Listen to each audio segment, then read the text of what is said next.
across the UK, on DAB+, on your smart speaker, on your smart TV, and on your side. This is Talk.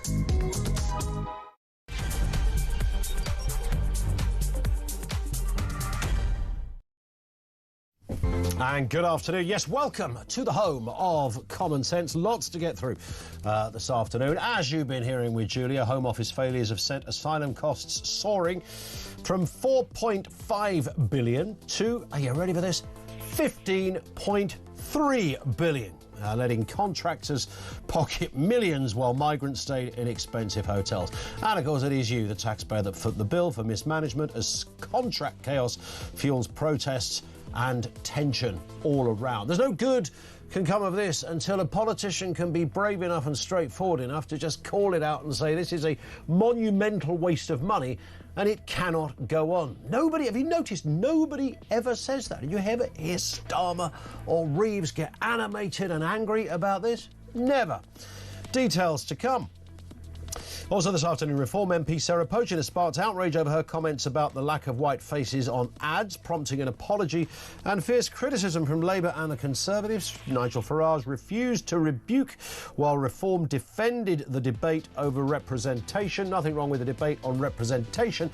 I think politicians need to choose their words, however, rather carefully. And government blunders saw 262 prisoners, including sex attacker Hadesh Kabatu, freed by mistake this year. The botched release led to police hunts and protests, forcing ministers into an inquiry over Labour's failings on prison and asylum security. It's interesting how all of this stuff is now under their watch. Remember how apoplectic they were when it was all under the Tories. 0344 499 1000. What is your take on stories such as this? I mean, they are absolutely... It's not just galling and bizarre.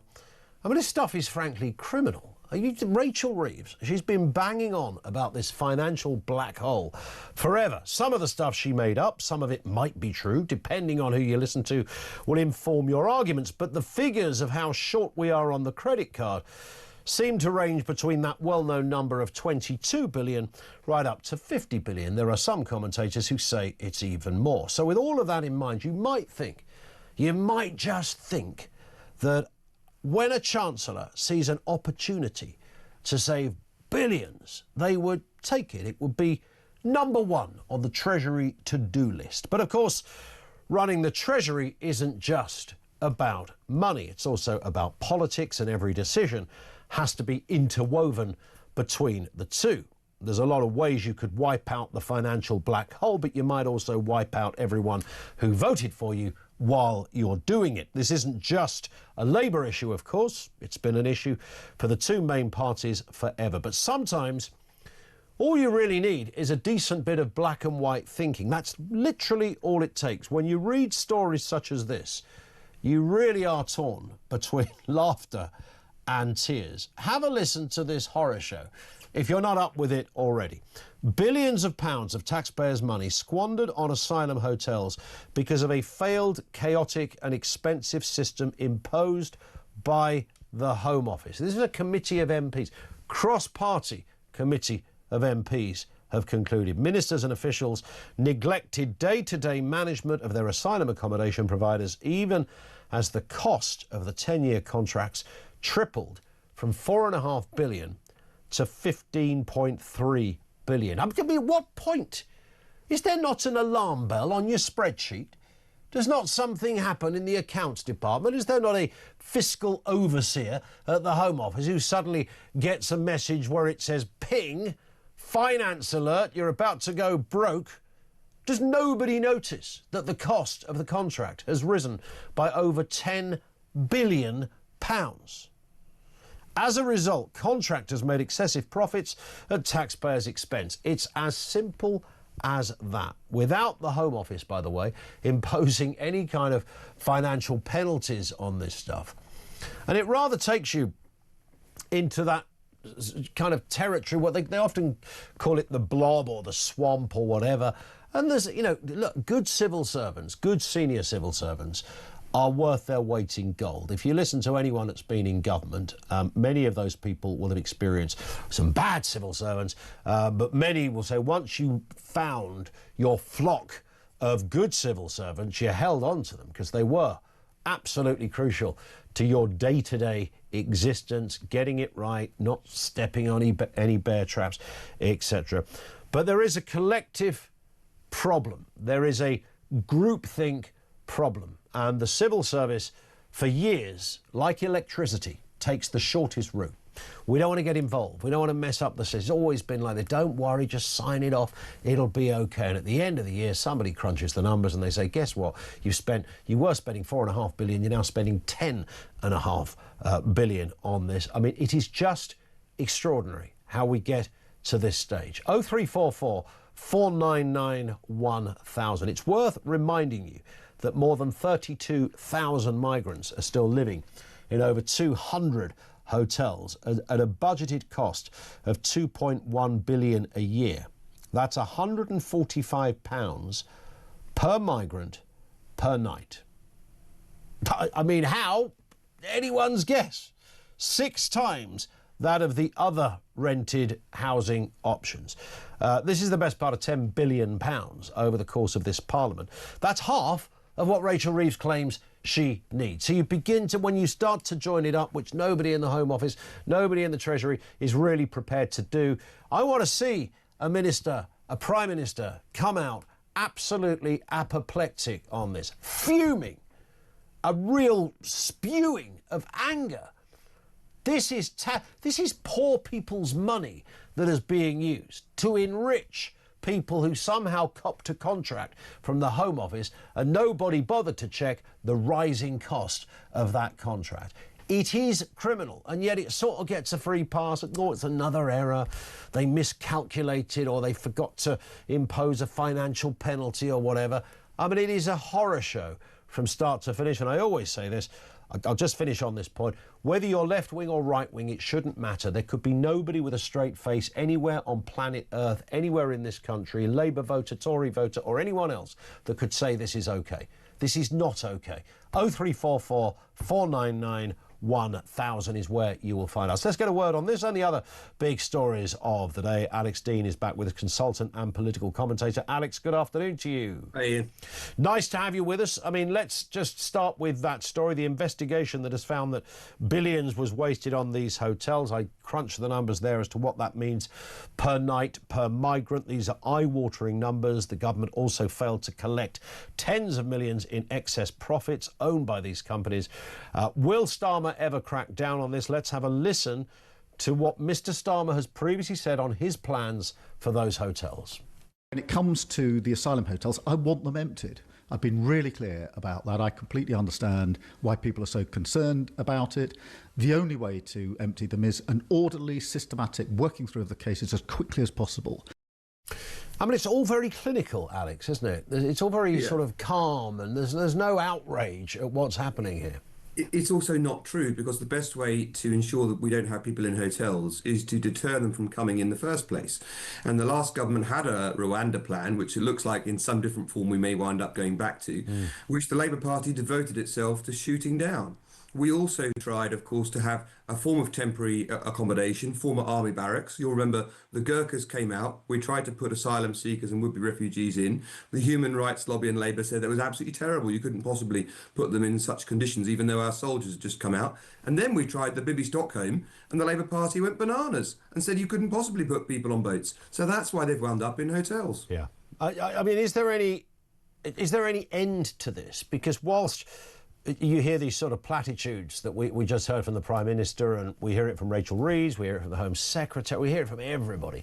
There's no real sense. If somebody said to me now, give me an abridged version of the government's policy on ending this, I would, and I do this for a living, I would have no idea.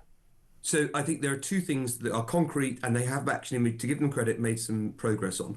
The first is to have more countries that agree to have their citizens deported to them, and then, if they want to, and if we deem they've got a right to, then appeal. So deport, then appeal. They've started that process. We need many more countries like that. The second is where they haven't made progress yet. We've got to either derogate from the European Convention on Human Rights or leave it. We've either got to be able to say that all these elements that have been interpreted as to do with your human rights and a right to stay are no such thing. True, actual fear of persecution, fear of torture, of course, those are human rights that mean you shouldn't be sent to a place. But separation from families that you came over with on your boat in the first place, or loose ties to the United Kingdom, or ties that have developed whilst you were here illegally, these are things that give you no grounds, in my view, to come to the United Kingdom. And furthermore, if you come here through a third safe country, you should have no right to asylum here at all. If you've come here from France, it should mean you have no right to come. The number of small boat crossings granted asylum in this country should be 0. And if they get to that point, then we'll empty these hotels very, very quickly. I wonder why, and a few people have got in touch saying, well, why not the Australian system? I know it's not a complete equivalence. There are some nuances that means we couldn't fully replicate it. But, however, the point of the Australian one is that no migrant ever got to Australia. Even the ones that were given the right to remain still never got to Australia. They went into an Australian territory somewhere. So they were given, OK, we believe that you've escaped a tyrannical regime, but you're not going to Melbourne or Sydney. You're going to this island here. We're not to Nauru. Indeed, to Nauru. And that's where you will, be able to live a very safe life. Well, could we not have done something like that? Well, there is the distance is one thing. These people, the people smugglers who are profiting enormously from human suffering, have shown that the 22 miles of the channel isn't a sufficient trench, if you like, to stop people from coming. The Australians have far more distance between them and their neighbours than us. But secondly, Australia showed they were willing to be far more robust on it and to turn boats around, send them back to Indonesia and say, you're to deal with this. And then when processing, indeed, send them to Nauru. We tried that. We tried it in Rwanda, and the left of Parliament, the left of politics, said we absolutely won't have it. Let's move to this story, Alex. Health Secretary Wes Streeting has said that it was racist what Reform UK MP Sarah Poaching said about white people no longer being represented within the media. Let's have a listen to what he said. I think what she said was a disgrace. I think it was racist, and the deafening silence from her party leader says it all. Reform is a party who think that our flag only belongs to some of us who look like me, not all of us who have built this country, built its success. Now, of course, she didn't quite say that. What she did say was ill-advised and pretty low in the way that she chose her words. These are not... I'm always surprised when a politician doesn't read the room and work out that there is a... Unless you want to open the floodgates to your enemies, which is exactly what she's done here, because everyone's now piled in, then think about the words you use, think about how in isolation they sound, think about what many people or how many people will kind of interpret that. I was quite surprised that she would use the word she used. The point she was making was not an unreasonable point. We've discussed it many times on this programme. But, of course, it's a bit of an own goal for Reform, isn't it? I think it's more than that, because it demonstrates how disorganised they can be and how poorly they deal with issues once they arise. Because she's now made a complete apology for her remarks, which, by the way, I note were made on your channel. No surprise you want to discuss it, and credit to talkTV for being the place in which this has been played out.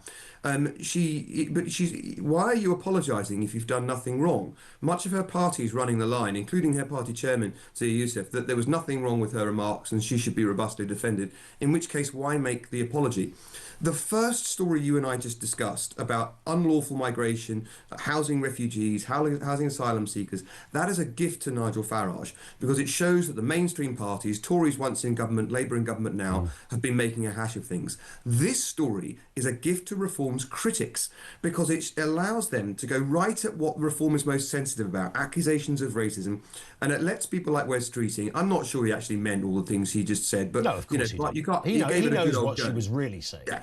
He sees an opportunity and he grabs it with both hands. He's a good media performer, and he doesn't let any sort of shyness or timidity get between him and making a good argument. But in the end, she was trying to make a point about who goes on telly and how much it represents our country. She expressed herself in crass terms. But once you've done that, you've either got to defend yourself or duck. And they're trying to do both at once. It's impossible. Yeah, indeed. I mean, she talked about her words when it drives her mad to see adverts full of black people, full of Asian people.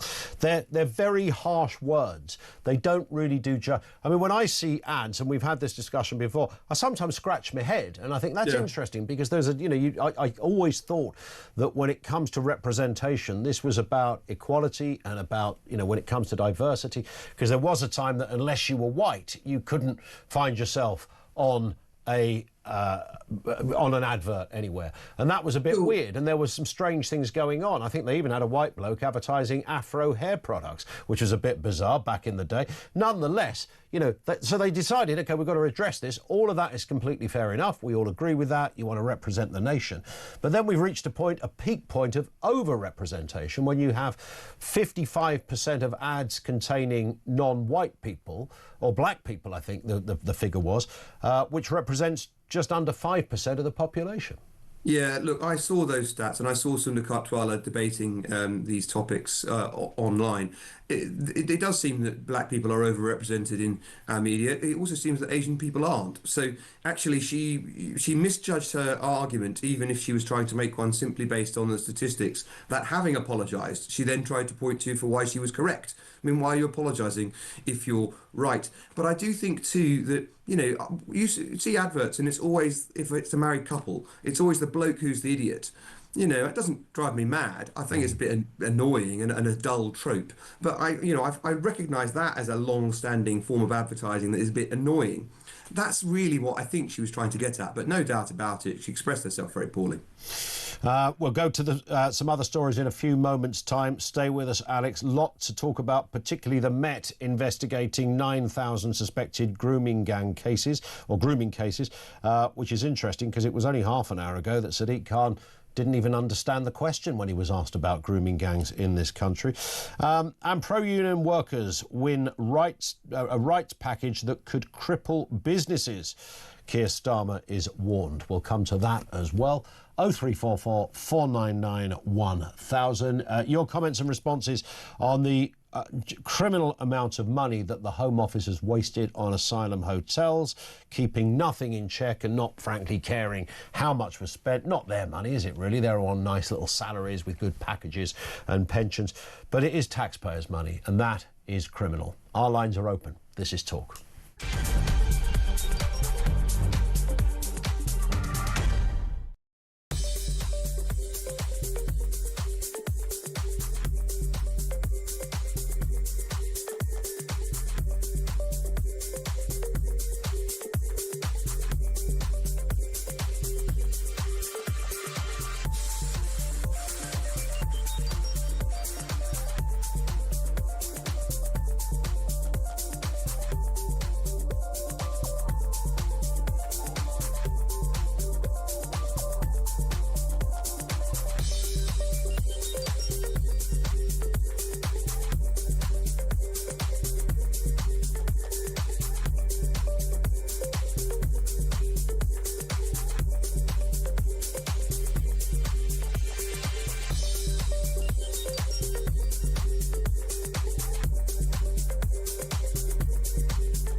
radical change, Julia, somebody has to say stop.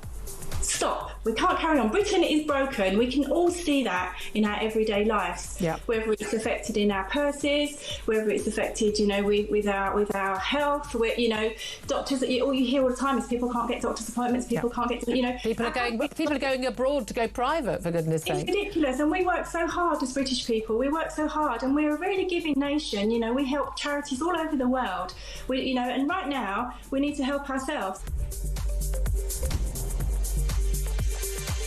Even I am not going to blame David Lammy. Remember, this is a man who went on Celebrity Mastermind and asked, name a blue cheese. He said Red Leicester. Which French Marie won the Nobel Prize? Antoinette. And best of all, which Henry came after Henry VII? Before Henry VII. Across the UK, on DAB+, on your smart speaker, on your smart TV, and on your side. This is Talk. It is Talk. Should politicians face the penalties for wasting our money? Because that would liven them up, wouldn't it? That if you came into government as the Chancellor or as the Home Secretary and your budget was so off the mark, it was so out there, and we are talking billions here, and this is just one part of one department. This is the Home Office. So I shudder to think, if you went through the Home Office, the whole Home Office, and said, well, let's look at the last 5 years. How much was wasted in that time? It would be ludicrous. And then we go for all the other departments, Foreign Office, Agriculture, you name it. If politicians faced a penalty, would they soon liven up their act? We've got Alex Dean with us, the consultant and political commentator. Let's move to this one, Alex. Extraordinary moment the last couple of days when Met Police say they are to investigate 9,000 child sex abuse cases within the capital. Now, let's remind ourselves of when London's Tory leader, Susan Hall, questioned Sadiq Khan on this very issue. Have a listen. I'm asking you, do we have those sort of gangs in London? I'm not sure why she's so nervous to say what she means. What do you mean? No. I am saying exactly what I mean. I'm saying, have we got any of those grooming gangs in London? I'm unclear, Chair, what is meant by the question. If she could spell it out, I can answer. I've just spelt it out. Are you not listening? It's the sort of gangs that groom young girls at a young age for sex. Exactly how much clearer do you want me to be? I mean, it is very, very clear, Alex. It's a horrible moment for Sadiq Khan. He looks awful in that clip. He looks bullying. He's in denial. He's obviously underneath it a bit angry. And it turns out, the overarching point here, of course, is there was something to see, as Susan Hall rightly pointed out. Yeah, look, there are two bits of context here. The first is that the mayor behaves like that all the time in those sessions. True. They're used to people not watching. They're not really clippable TV. Those sessions involve the mayor dismissing anyone who asks him a question and then receiving an oleaginous, platitudinous question from his own side. So we can debate whether or not the GLA is fit for purpose, but that is, I'm afraid, the norm in those sessions rather than unusual. And secondly, he was clearly trying to bait Susan Hall into trying to say something about race. He thought he was being clever. He thought that he was saying, well, what do you mean? What are you trying to imply? And trying to draw something out of her that would then suggest that she was in the wrong. In fact, we got exactly what he didn't want. We got him showing that he was completely uncaring, it seemed, on the face of that evidence, about the problem of grooming gangs in our capital. Susan Hall was completely clear. Do we have grooming gangs, men grooming young women in our capital? And he just pretended he didn't know what she was talking about. Well, it has really come back to bite him. And it's about time, actually, because this mayor ducks responsibility for everything. And it's worth bearing in mind that whilst in the rest of the country we have police and crime commissioners elected independently to be the commissioner for their county constabulary, in London, the police and crime commissioner is the mayor.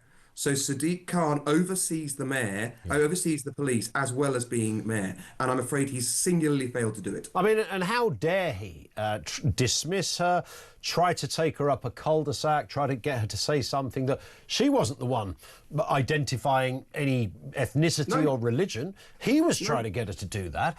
But as the police and crime commissioner, to play a game like that over an issue as sensitive as this is a disgrace. It is, and I don't look. I'm a Tory, and everyone will expect me to have thought this. But we've had good mayors and bad mayors in London and in other parts of the country. I didn't think Sadiq Khan deserved to be re-elected last time, but we are richly seeing what a poor mayor he is now. When you see that kind of arrogance on show, you started your remarks at the beginning of this show saying it didn't matter if you were left wing or right wing. Haven't we made a hash over this migration situation? And you were right. Equally, I think, doesn't matter whether you're left-wing or right-wing, seeing someone behave with that dripping condescension in public about an issue as serious as grooming gangs, children being sexually abused by gangs of men, I think it just demonstrates what a poor mayor we've got in our capital. 100%. And let's look at this story. Record numbers give up on the NHS to seek healthcare abroad. I was really staggered at this, Alex. 500,000 Brits sought treatment abroad last year. That's a 50% rise in just the last couple of years. NHS waiting lists have climbed to 7.41 million despite all that increase in funding. So there are now people who are looking at things like hip replacement, cataract surgery, dental work and other procedures. They're simply going elsewhere. They're going to Turkey, they're going to Poland, they're going to India or Portugal. Yeah, and where are they going to get the aftercare once they've gone there and come home and a problem emerges? The sorts of procedures you've just named are precisely those best done in the private sector because they're done almost by rote. You can set up a clinic, whack through hundreds of them in one go. And the sad situation here is that people are now feeling like they've got no other option but to do this. People don't do health tourism like this because they think it's cool. They do it because they don't think they're going to get the service they need here at home. And the reason we've allowed that to come about is that we treat the NHS like it's a cult, in which you can't possibly criticise. Yeah. The truth of our healthcare system is it does some things well and some things badly. And that's not a controversial statement, it seems to me. But until we get to the point where that's the level of discourse we have about it, what does it do well? Let's do more of that. What does it do badly? Let's improve on it. We won't make any progress and more people will leave our country to get healthcare overseas, which is shameful. There was another little stat in this story as well. Apparently there are nearly 4.9 million ghost patients registered at GP surgeries. That's up 95% in a decade, costing about 838 million every year. I don't know what a ghost patient is, Alex, do you? Yes, it's someone who's died or moved away but remains on the GP's books. And the reason that matters is that GPs are paid per head. They're paid by the number of people who are on their books. So there's no particular incentive. I'm not slighting any GP in particular. I'm just saying there's no great incentive to comb your books and see who's died and shouldn't be on there anymore. So you've got nearly £1 billion being spent on people that actually don't exist. That is correct. Now, the GPs would, of course, say our workload is very heavy anyway. So actually, it's a reflection of the work we're putting in, no matter what the names are that are on the books that we've got. But no doubt about it, there's no reason for someone who died, even a long time ago, some of these names, to remain on the books for their GPs. I mean, if you were, again, you know, where's the annoyance about I can imagine Wes Streeting giving a very calm response about this is unacceptable. He should be employing Lewis Hamilton to take him round to every surgery in the country and saying, right, show me your books, and if you've got anybody on there, we're not giving you any money, for God's sake, so sort it out. He has been better than many, credit where credit's due, in taking the stick where it's needed to our healthcare situation. The BMA, as far as I can tell, has been taken over by a far-left union group who want to talk more about their own identities and their own fringe issues than they do about the future of healthcare in this country. And Streeting has been robust in taking them on. But it does seem to me on this kind of thing, he likes a headline, but he's not actually great at getting into the detail. And this is a lot of detail, right? These are hundreds of thousands of names of people who shouldn't be on a GP register anymore. Indeed. Well, we've only been on air 29 minutes, Alex, and we've already found a way to save £16 billion for the Treasury. Get us in, Ian. And that was it, indeed. That's all it needs. It needs the A-team in there. Alex, great to have you on as ever. Alex Dean, consultant and political commentator with us on the programme. If you think about this, across all different... So if somebody said to Wes Streeting, right, yeah, nice bloke and all that, I've known Wes for a very long time, but since when he was a councillor... OK, here's the deal. We've got this thing called ghost patients, which Alex brilliantly explained, you know, people who might have died, duplicate names sometimes that are on the list, and they're costing us £838 million a year. Here's what's going to happen, Wes. You eradicate that number to zero, otherwise we halve your salary. And we also fine you. I think that might shift people into action. Same as the Home Office. Just two policies or two areas that we've been talking about here. One on the absolute waste of how those that have migrant hotel contracts are getting paid over 10 billion more than they were just a couple of years ago. Lines are open 0344 499 1000.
Across the UK, on DAB+, on your smart speaker, on your smart TV, and on your side.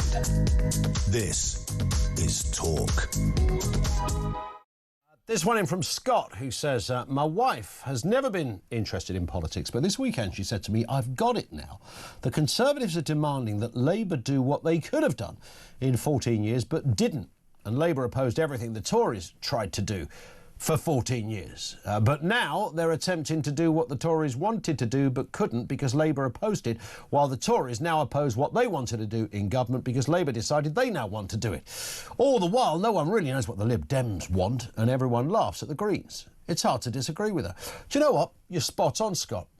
Absolutely spot on. I can remember being in the press gallery at Westminster some years ago and watching Jackie Smith as Home Secretary arguing for, I think it was a DNA database. And I can't remember what the story was. It was something about, you know, I think they wanted people to give their DNA over to create a database, primarily with the view to being able to find sex offenders quicker, or something like that.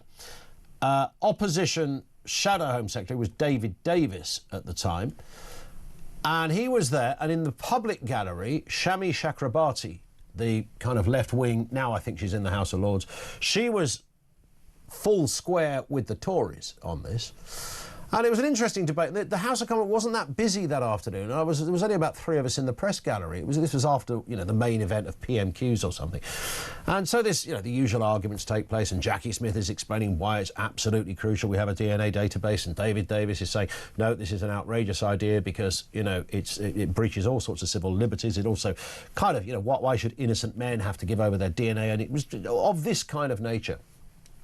Fast forward to the next election, and there's the Tories arguing for a DNA database, and there's Jackie Smith and her cohorts arguing why it's a terrible idea. I mean, it was absolute pantomime.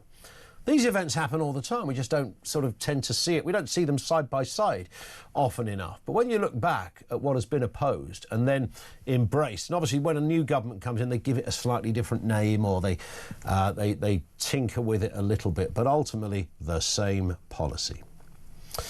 Now, an investigation has found that billions of pounds is being wasted on migrant hotels, and this is down to, what do you think it's down? Basic incompetence. The government has also failed to collect tens of millions in excess profits owned by the companies. Will Keir Starmer ever crack down? Remember, I want to play you this again. It's worth another listen. Here's what Keir Starmer has previously said on asylum hotels. When it comes to the asylum hotels, I want them emptied. I've been really clear about that. I completely understand why people are so concerned about it. The only way to empty them is an orderly, systematic working through of the cases as quickly as possible.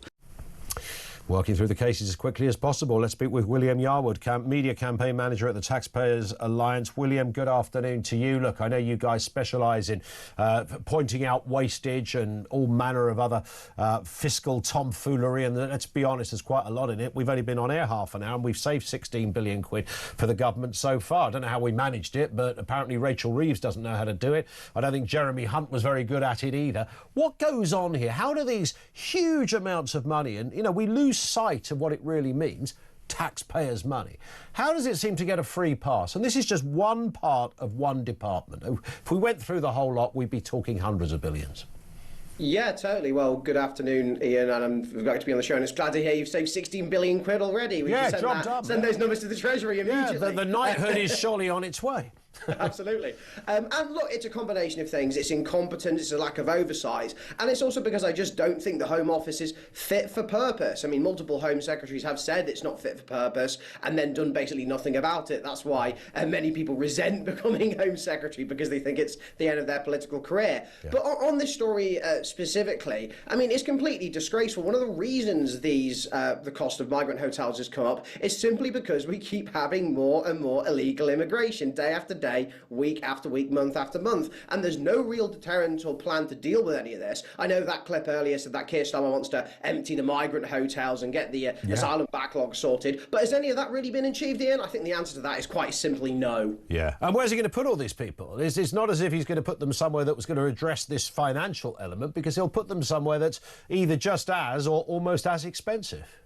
Yeah, completely. I mean, they're asking private landlords to, give up their rented properties and allow illegal migrants to live there. I mean, you think illegal migrants living in hotels is bad? Wait until they're living right next door to you, for crying out loud, without you even knowing or without your consent. Look, what needs to happen is there needs to be detention centres where these people are kept, where they're kept on a relatively cheap level. They're not given, spending money and the like. They're not allowed to, become Uber Eats or Deliveroo drivers or whatever that is. They should be sat there waiting for their asylum claims to be denied, quite frankly, because if you come over on a small boat, your asylum claim should be denied as automatically and as quickly as possible. And then, Ian, you should be sent back to your country of origin. Or, as other people have said, if you can't be for whatever reason, they should be sent to a third safe country. But unfortunately, the Labour government did get rid of the Rwanda plan. Now, there's lots of gimmicks around the Rwanda plan and the costs of it and so on and so forth. But I think the principle in its idea in principle isn't a bad idea. But I haven't seen any of that from this Labour government. They seem to talk tough on this, but do absolutely nothing. Yeah. And in many cases, just like the last Tory government. We've been asking the question, William, should politicians themselves face penalties for wasting our money?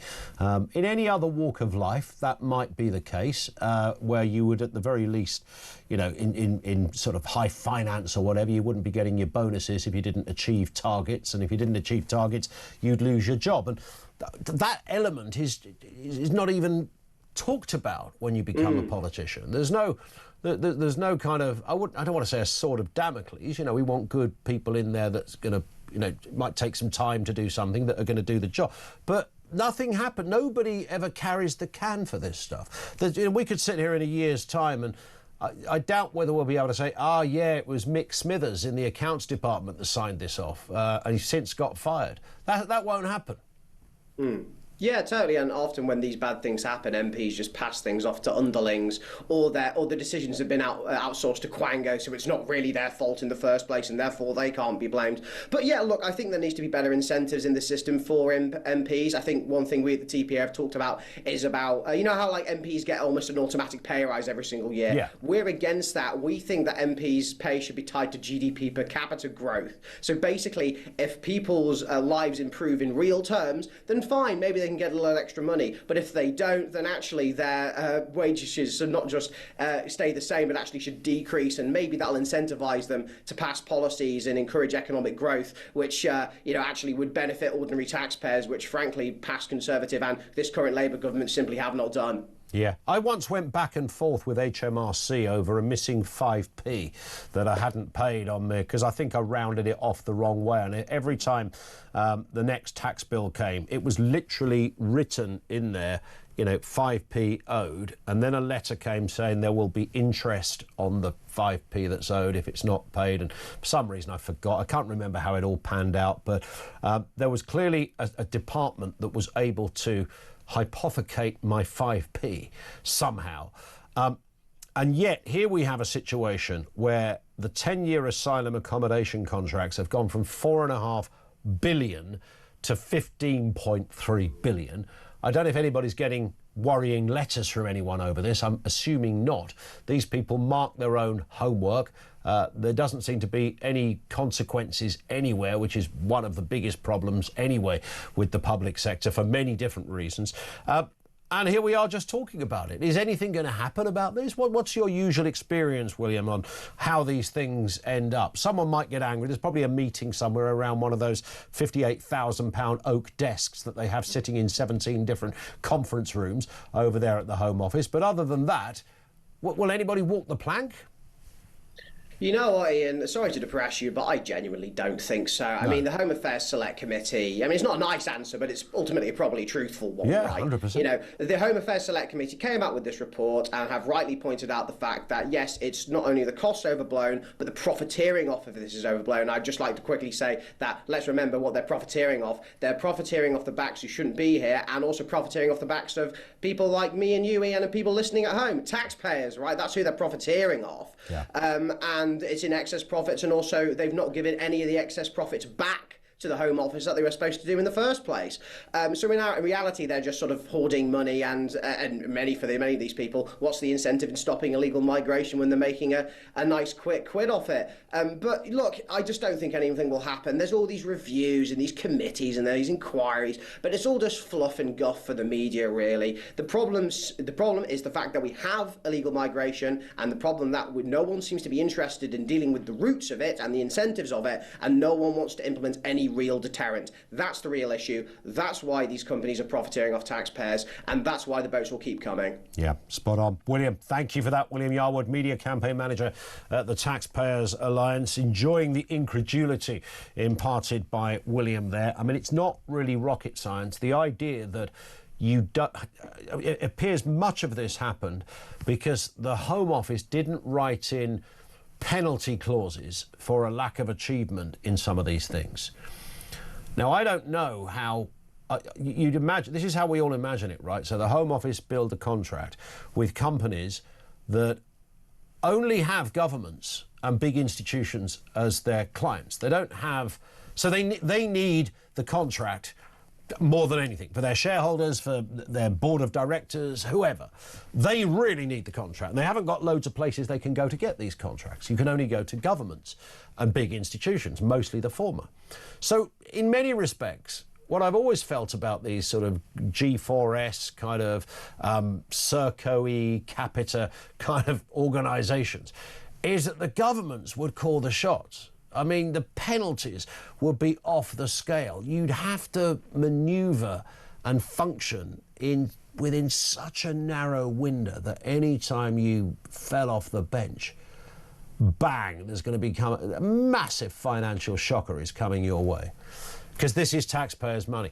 That's the overarching thing that all of these organisations and governments and civil servants lose track of, is the numbers are so big, they come across their desks so regularly, they only deal in language that is in these kind of numbers, that they completely lose sight of what 10 billion quid looks like and where it comes from. I genuinely think that is the problem. Quite how you put together a contract in the Home Office to give to some of these big contractors, which you'd like to think is overseen by the best lawyers in the land, as good as it can get. And they don't put the bit in about the financial penalties if you don't meet the required criteria on the... I mean, this is off the scale. Should politicians face penalties for wasting our money? 0344 499 1000. Kevin is in Colchester. On this very point, Kevin, what have you got for us? Good afternoon. Good afternoon to you. Firstly, congratulations on saving so much money so quickly. It's not bad, was it? It was a good effort on our part. I think we did all right. You know, did all right. See what happens in the next hour. You wait. Everybody will be getting a rebate. Well, hopefully this will help. Where they're paying out all this money for putting people up in the migrant housing, in the hotels and whatever, I saw a clip on the television beginning of last week, I think it was, where they had a French asylum centre, and that basically was a community hall with about 50 or 60 beds in it. Mm-hmm. As opposed to having individual rooms or 3 or 4 people to a room. Why can they not do something similar in the community halls and community centres over here? Well, you'd think so. I mean, I don't know why it has to be a 4-star hotel. There was one other little thing, which is probably a bit of a minor one, actually. Yeah. It was the legal aid payments, which are going out to all these nice solicitors nowadays. How much is that costing? A lot of money. Ah, okay. A lot of, yeah. I'm going to try and save a bit more. I have tried to look it up, but there isn't anything that actually produces those figures. Anyway, that was it, basically. I like it. Kevin, thank you. I mean, it is basic thinking like that we need, because I think sometimes we're overthinking this and we're looking for hotels and we're looking for other things. And I think, you know, you have to, if you want to sell anything in life and you want to make your point, you've got to come up with, obviously, the strongest argument. So this is not about sticking somebody in a tent with no heating and no food. I mean, nobody wants to see that. We are not that country. You don't stoop to that level. We've been put in a cul-de-sac, a pincer movement, if you like, by this global story of immigration that is happening all over the place. So we have to respond in a... And politicians in particular, you have to respond in language that is robust, and it might sound harsh, but it's reasonable. And you're not open to being accused of being some mad racist. You're not open to being accused of not caring about people's rights. You have to tick all those boxes, which is why the language, when it comes to things like immigration, I've said this for years, is really important. You don't go the way of the mad racists. You start to go down that route. Even if you pick a word from their lexicon, you end up with kind of egg on your face. And if you don't have the conversation in a certain way, you give a big dirty own goal to your opponents. And some people say that's an uncomfortable fit. You know, it's only words, does it really matter? And yes, they do, they really matter, because you end up losing the bloody argument over it. So you've got to be really careful and box clever on this kind of stuff. So the Tories could go... I mean, the Tories are a bit of a joke, really. But as long as, if Reform are debating immigration, then they've got to make sure they debate it, and all the people that come on as their candidates are on board with how you sell a policy without giving your opponents a load of ammo. And that's one of the issues. I know we can argue, well, it's just word, it's free speech, it should be, you know, we know what people, etc. But and the Sarah Poaching story feeds into this, which we'll come back to. But it is vital, it's really vital, especially at the moment, when everything is analysed and over-analysed, how it is said And the words you use when you say it are almost as important as the flipping policy. And sometimes that is a pain in the backside for some people. Some will disagree with it, but it happens to be something that is fundamental to getting your argument across. 0344 499 1000. So Kevin, our last caller, was right when he said, yeah, community centres, what's wrong with that? There's nothing wrong with that. There's nothing wrong with that at all. Our lines are open. This is Talk.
Henry came... This is a catastrophe. This is a shambles. It's an excruciating embarrassment. And then they're going, well, very good police operation. No, it wasn't. No, it wasn't. They got a phone call yesterday morning. Two diligent, decent citizens. Hello, we've seen this guy's at a bus stop. Oh, thanks very much. They come down and arrest him. How about sacking Lammy? How about Absolutely. This man, not only, as you say, Kev... Did he blame the Tories? Not only... Well, he did blame the Tories. He said this is years of failure by the Tories. Oh, not for God's sake!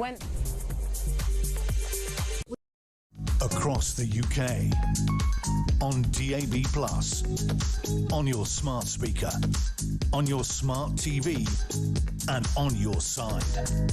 This is Talk. Lorraine says, I'm becoming increasingly concerned at the vilification of Sarah Pochin, who made a comment that most of us would concur with. The media put Streeting on a pedestal, yet this is the man who wanted to throw Jan Moyer under a train, among many blatant threatening posts.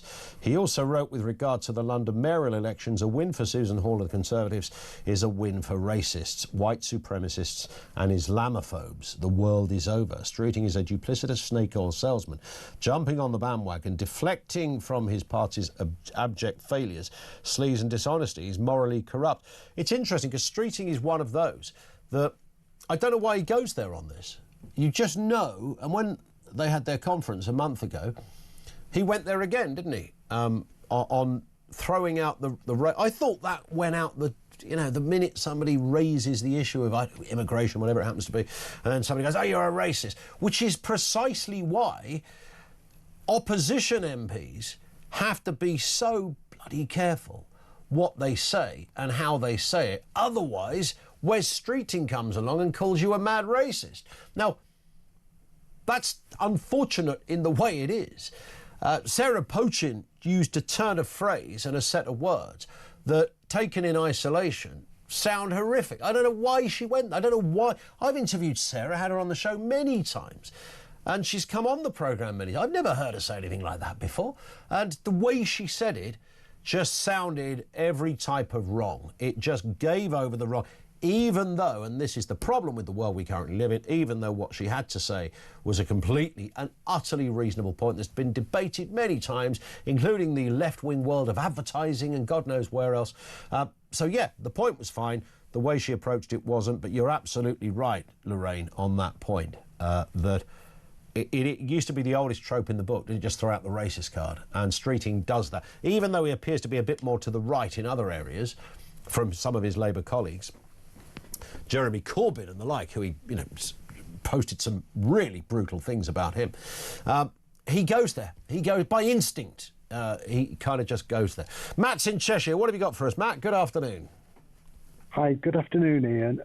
It's just about the sort of tandem of the wasted migrant housing money and the other waste you were talking about earlier. Yeah. If Nigel Farage is still friends with Elon Musk, he should basically superimpose the Doge techniques onto our government. Then we can arrest and put in prison the Conservatives and the Labour Party who have been responsible for all this waste over the last 30 years. And I know you're not one for conspiracy theories and you're a reputable fact-based journalist, but surely we have to think that nearly everything we hear about most things is a lie these days. It's either a lie or it's a kind of a lot of economy with the truth that's being put in. It's about politicians putting the nicest gloss on it, isn't it? It is, and if you're reporting what they say and they lie about everything, then it's not a fact, is it? No, but if you report it and then question it, as I'd like to think we do, then hopefully we get to where the fact is. That's exactly right, Ian. But you shouldn't have to, should you? No, you shouldn't have to. Yeah, and that's clearly. But that's how this whole kind of civil service problem has started, isn't it? Because for years, nobody did analyse it. You just sort of assumed. Thatcher, curiously, was one of the most naive politicians because I don't think she thought the establishment, to coin a phrase, was anything but honest and decent throughout, whether it was the police service, whether it was some other area. That was her belief that, these are, like her dad was, community-minded, high-end, morally thinking, decent people. And sometimes she got it wrong. Matt, great call. Thank you for that. We're back with more calls on the other side of the news at 2, which is next.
across the UK.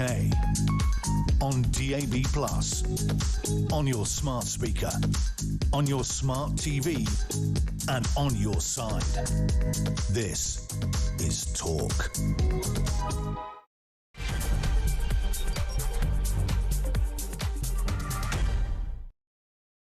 And good afternoon. Yeah, welcome back to the home of common sense. We've got a lot of stuff going on here. We're asking this question: should politicians face penalties for wasting money? This comes on the back of this story. Home Office failures have sent asylum costs soaring from $4.5 billion, by the way. You know how much a billion is? Well, 4.5 of those.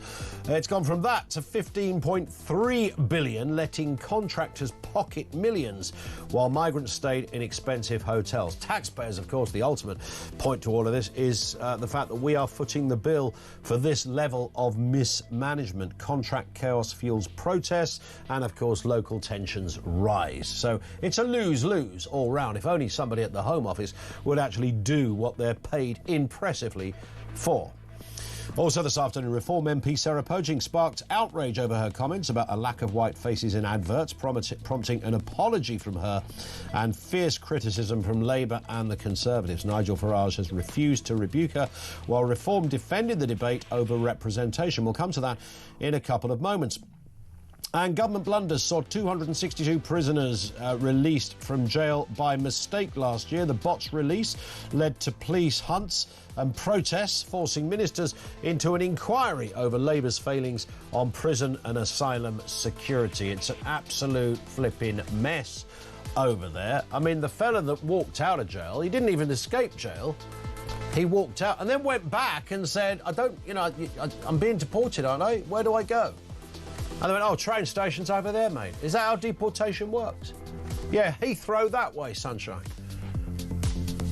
It's absolutely mad. Off its face, as they might say. 0344 499 1000. Kerry in Melksham says, everyone seems to think the government are incompetent. They're not. They're just hell-bent on destroying our country and doing a bloody good job of it. Well, that's the weirdest thing, though.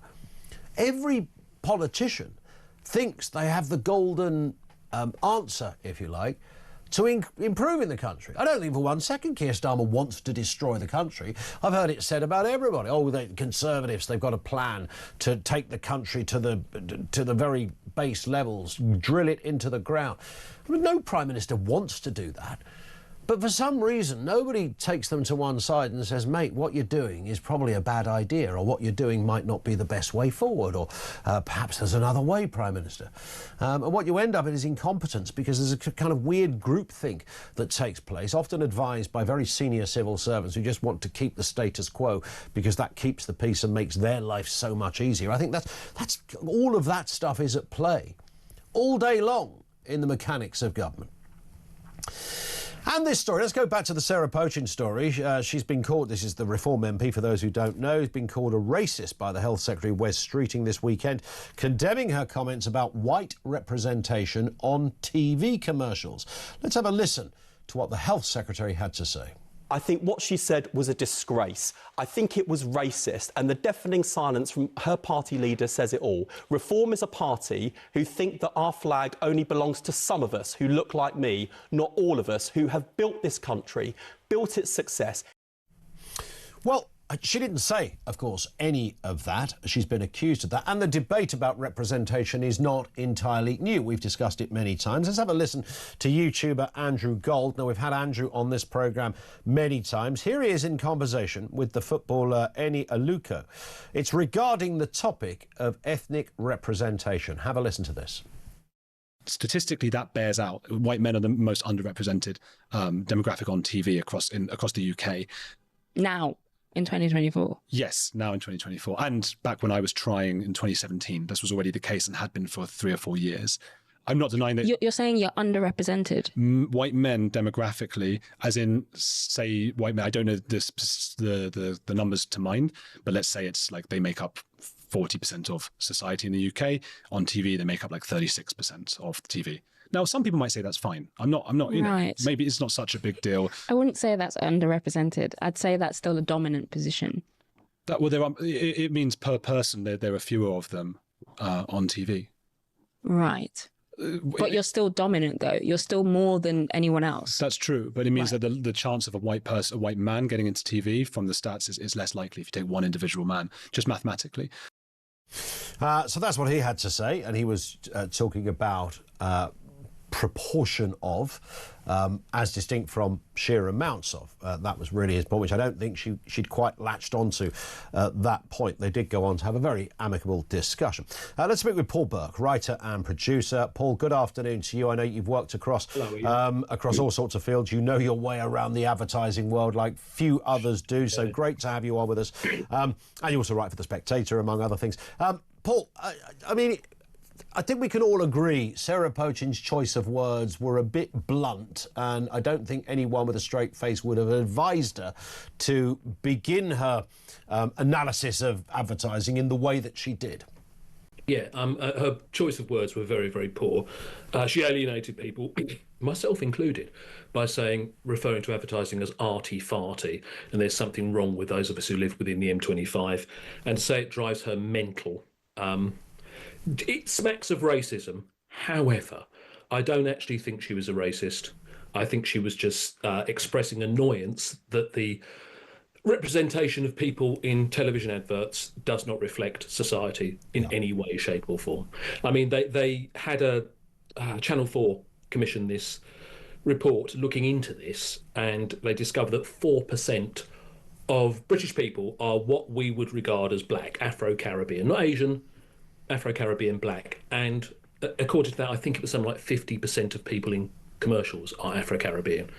So there is an imbalance. And if she'd just put it a little more, truthfully, subtly and eloquently, she wouldn't be in this kind of trouble. No, indeed. And of course, if you look at the politics of it, politics is about not allowing an open goal, and that's kind of what she did there. So people like Wes Streeting, and Wes Streeting, he sort of overplayed it. Yeah, I don't think he believes a word of what he said. Supposed to do. Yeah.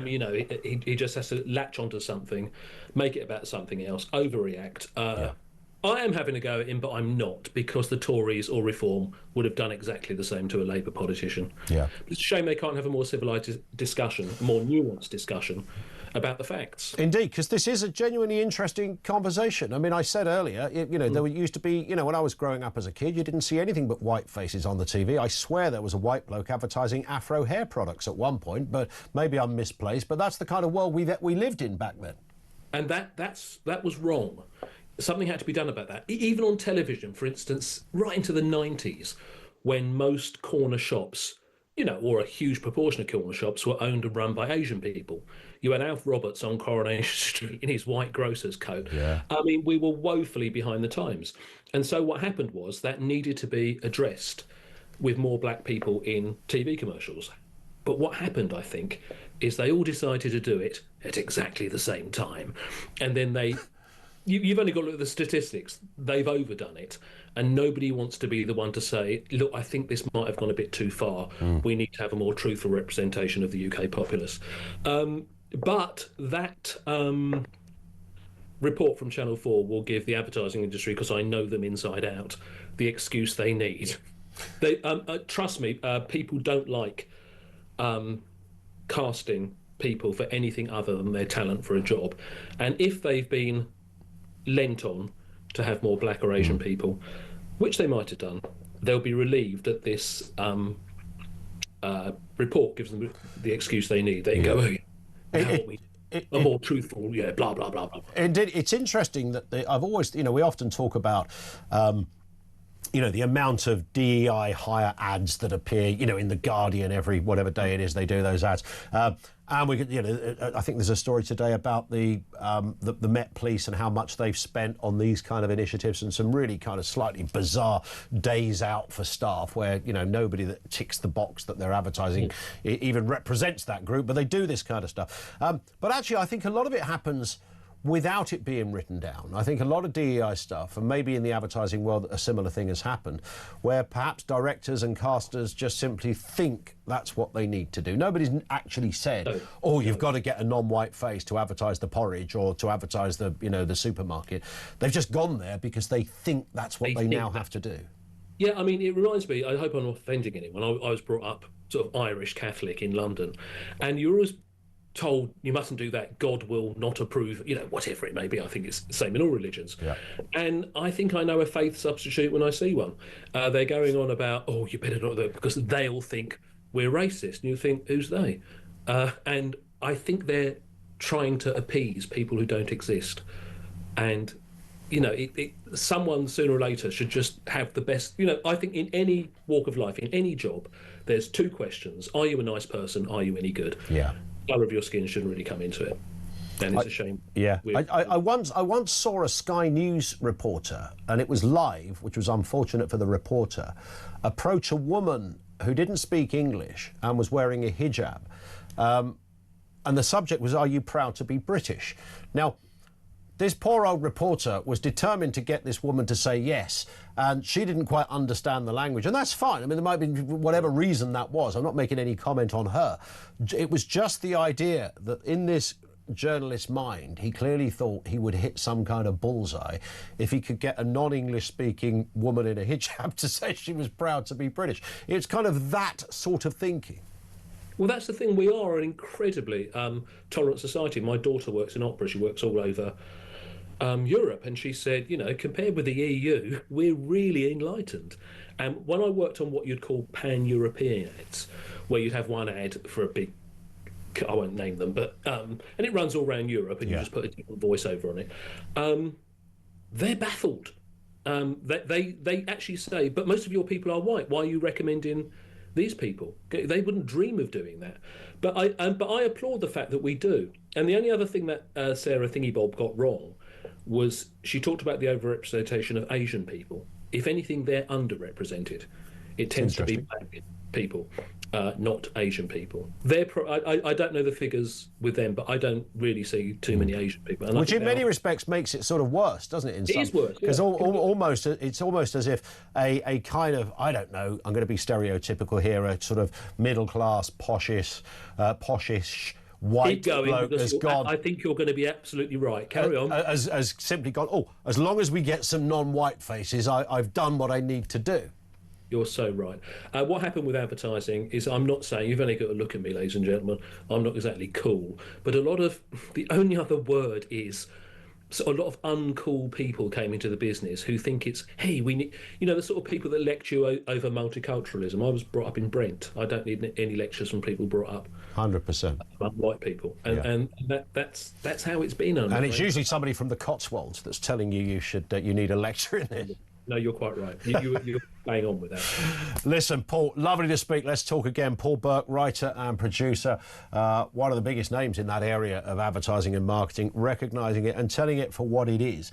Of course, Sarah Potion's not a racist. I mean, it's just a stupid idea that we'd even be debating that. But what she said, how she said it, left herself wide open to people thinking that. It was blunt, it was just clearly a clumsy, stupid... I mean, did Reform want to win the neck? Did they want to convince people that they're not some mad modern version of the EDL? Because it's things like that that will add fuel to the fire. And it annoys me, because having argued against the sort of two-party system for so long, and the status quo and the nonsense and the kind of, as I always seem to say, almost daily of late, these pre-prepared press release statements, these clinical comments that politicians make. They never think from the gut. They never have a fire in their belly of anger or determination to...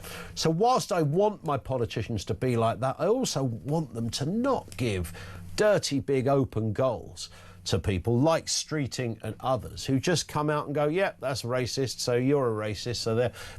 I mean, it's just, she should never have said what she said. It was absolutely awful to hear the wording she used, because it sounded like something she clearly isn't.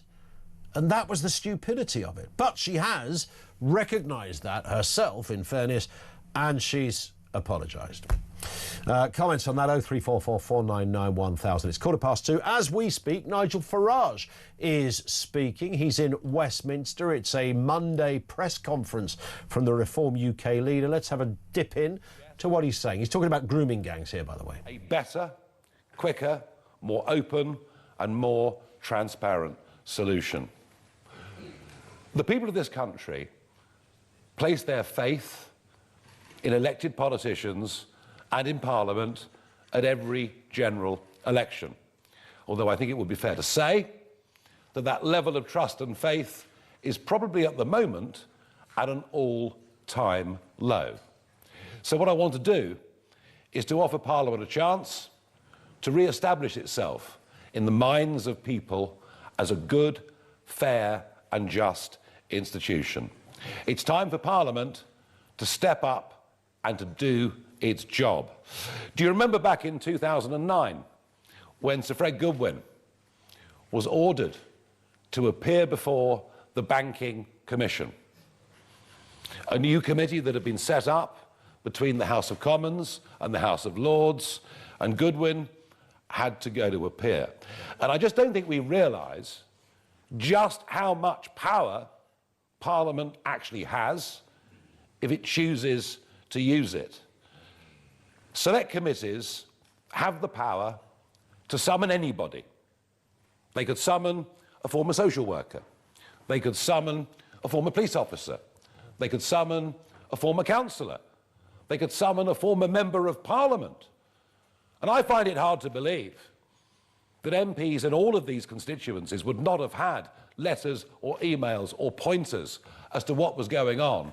Because unlike the previous examples of sexual abuse that I've talked about, none of this was being hidden. There were groups of up to a dozen plus men waiting around in takeaway, kebab shops, taxi shops. Everyone in these communities knew that something was happening and that something was very, very wrong. So Parliament has that ability. It also has the ability to sanction those if anybody refuses to appear. It also has the power to require that people swear an oath. And the important thing about swearing an oath is that if what you say in that forum is deliberately misleading or untrue, well then, of course, you could face prosecution for perjury. These are the extraordinary powers that Parliament has if it chooses to use it.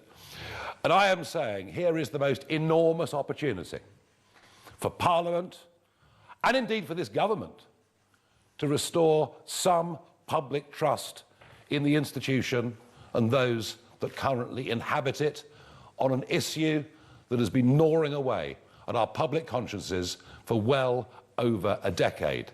And I repeat the point, to which the rest of the world looks on in shock and in horror. I will be, with my colleagues, meeting the Speaker this evening. I will put these points to him. I know that he himself is very keen to re-establish Parliament at the centre of our national debate in this country. And I will tomorrow write to Dame Karen Bradley, the chair of the Home Affairs Committee, suggesting that very quickly a subcommittee is set up. And yes, let's broaden it to a commission, and let's get those from the House of Lords who understand this subject involved as well. Nigel Farage speaking now in Westminster on grooming gangs. We'll bring you some more of the headlines that came from that. This is all about the failures in the system, ultimately. 0344 499 1000. Comments from you. Suzanne on X says, trust Ian Collins to sit on the fence. Sarah Pochin said nothing wrong. No way should she have apologised. I think you've rather missed the point, Suzanne. I think I made it clear at 1 o'clock this afternoon and throughout, including the last guest we've had on, that the content of what she said, there was nothing wrong with the content. It's a debate we've had on this programme many, many times. It's whether or not politicians need to be careful how they phrase things. And Justina has picked up on that, said, I can't grasp the fact that you let your opponent set the rules of what you can and cannot say. You're prepared to self-censor, apologise and moreover criticise your own. That is pointless in the current political environment. You might as well just join the Labour Party. I'm not sure if that's aimed at me or Sarah Pochin. But nonetheless, the point is you do have to self-censor. Otherwise, you end up where we're ending up now. So you have more people today that think Reform is a racist party than we had yesterday, in part because of the comments that Sarah Pochin made. That's where we're at, OK? Now, you might write them off and say, well, they're idiots. They didn't listen to what she said. No, they heard the headlines because she gave the headlines from her own mouth. She's since apologised herself and said, yeah, it's a clumsy choice of words that sounded like something that she isn't. But once you've gone there, and this stuff matters now, you've only got to look at the tripe that people debate on social media, the minuscule of something somebody says, the edited clips of what somebody says. It's all about what somebody, oh, they said this. Well, they didn't really say that.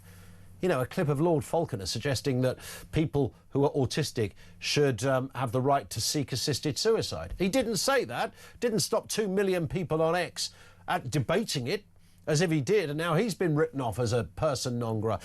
I mean, it's all of this. So politicians now, for their own skin, I'm defending her right to say what she said. What I'm suggesting, along with many others, including herself, is that you find a way to say it. 0344 499 1000.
Radical change. Everyone's kicking off being like, oh, Trump's demolishing part of the White House, blah, blah. I saw there are plans potentially for an Arc de Trump as well. I don't know if anyone's been to Paris, there's the Arc de Triomphe. He wants an Arc de Trump. That is verified, Kev. You're looking very sus. But I'm just thinking, Arc de Triomphe. But he is a builder at heart. I mean, let's remember he is a builder. What is the Arc de Triomphe? It's the arch that you drive through when you go there. Have you seen it? Yeah, you know, the next thing you'll be doing is telling me that there's some sort of steel tower there.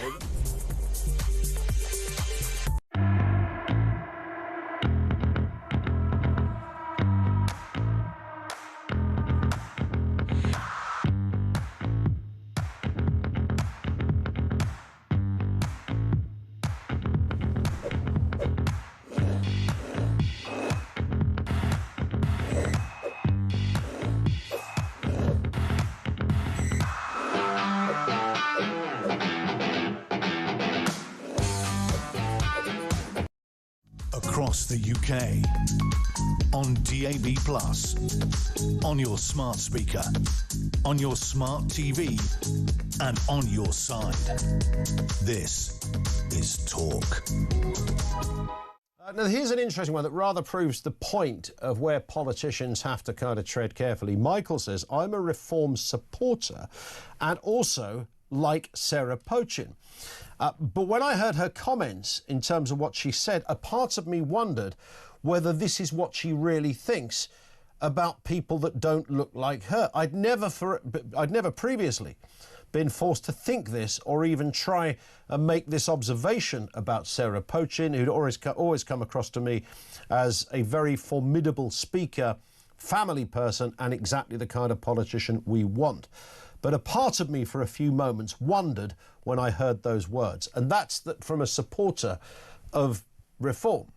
That's the issue that she's obviously apologised and realised that it has kind of thrown up a bit of a hornet's nest that it kind of didn't need to. You've got to be, there's a lot of mad people out there. You've got to be really careful on what you say as a politician, because it will get jumped on. Danny's in Shropshire on this point. Danny, what do you make of this? Good afternoon. Good afternoon. I actually agree with her. I have no problem with showing a diverse population on TV, but I think it should be closer to the actual ethnic makeup of the UK.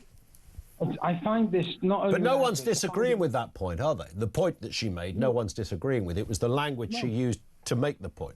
The language was unfortunate, but you know, the call you or the guest you had on earlier said that about 4% of the population are Afro-Caribbean. Yes. Well, and 55% representation, I think it was, in TV commercials.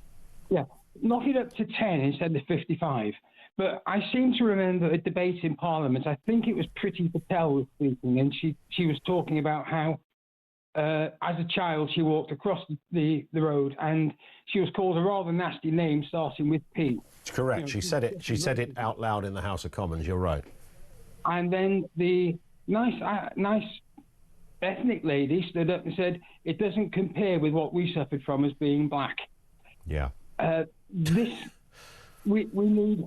This is a really dangerous subject to talk about, Ian. It's weird, isn't it? Because it shouldn't be a race to this, and the sensitivities, much of which, you know, it's 2025. I think we've got over quite a lot of this nonsense and been able to work out that, you know, we don't judge somebody on the colour of their skin. We live in a country, I've never known a country that is anything other than mixed, and I know it depends on where you live, and I thought we'd advance beyond the point of these kind of debates, but they're still there and people will still weaponise it. Yeah. You see, my problem lies, and I believe, in fairness, I'm a great fan of fair play. And I also believe that we have to have a certain sympathy towards minorities. So I'd have no trouble at all with 10% Afro-Caribbean actors and actresses, no trouble at all with 25% other ethnicities. What my problem lies with is when there's an advert on for a fabric conditioner that comes on, there's a white girl, a black guy, someone dressed, they're quite obviously batting for the other team, and another member, I can't remember. Listen, I know what you're saying. What they're trying to do is go like, isn't this the perfect... what's a blended family of some kind? Yeah, we've got everything going on here. You know, we've got rainbow. Our washing is only, you know, contains rainbow colours. We've got a black mum, a white dad, mixed race kids, an adopted Chinese boy. You know, I mean, you know, even the dog is probably wearing a badge saying something. And advertisers have gone there in their bid, as our previous guest was brilliantly saying, because they thought, oh, well, we better tick these boxes. And I think now... what's happened, and thank you, by the way, Danny, for your call. Now what has happened is this isn't a DEI kind of directive anymore. They're now just scared witless to go, well, if we do that, then we're going to be accused of... And I do think of parts of the country that are... I mean, there are towns and cities, I can't remember what the whitest town is or whatever it is, where if you turned on the TV, you might go, well, that's interesting, isn't it? I didn't know the UK looked like this. Now... there's nothing wrong with a bit of education that, you know, we live in a very mixed, diverse country and always have done in recent times.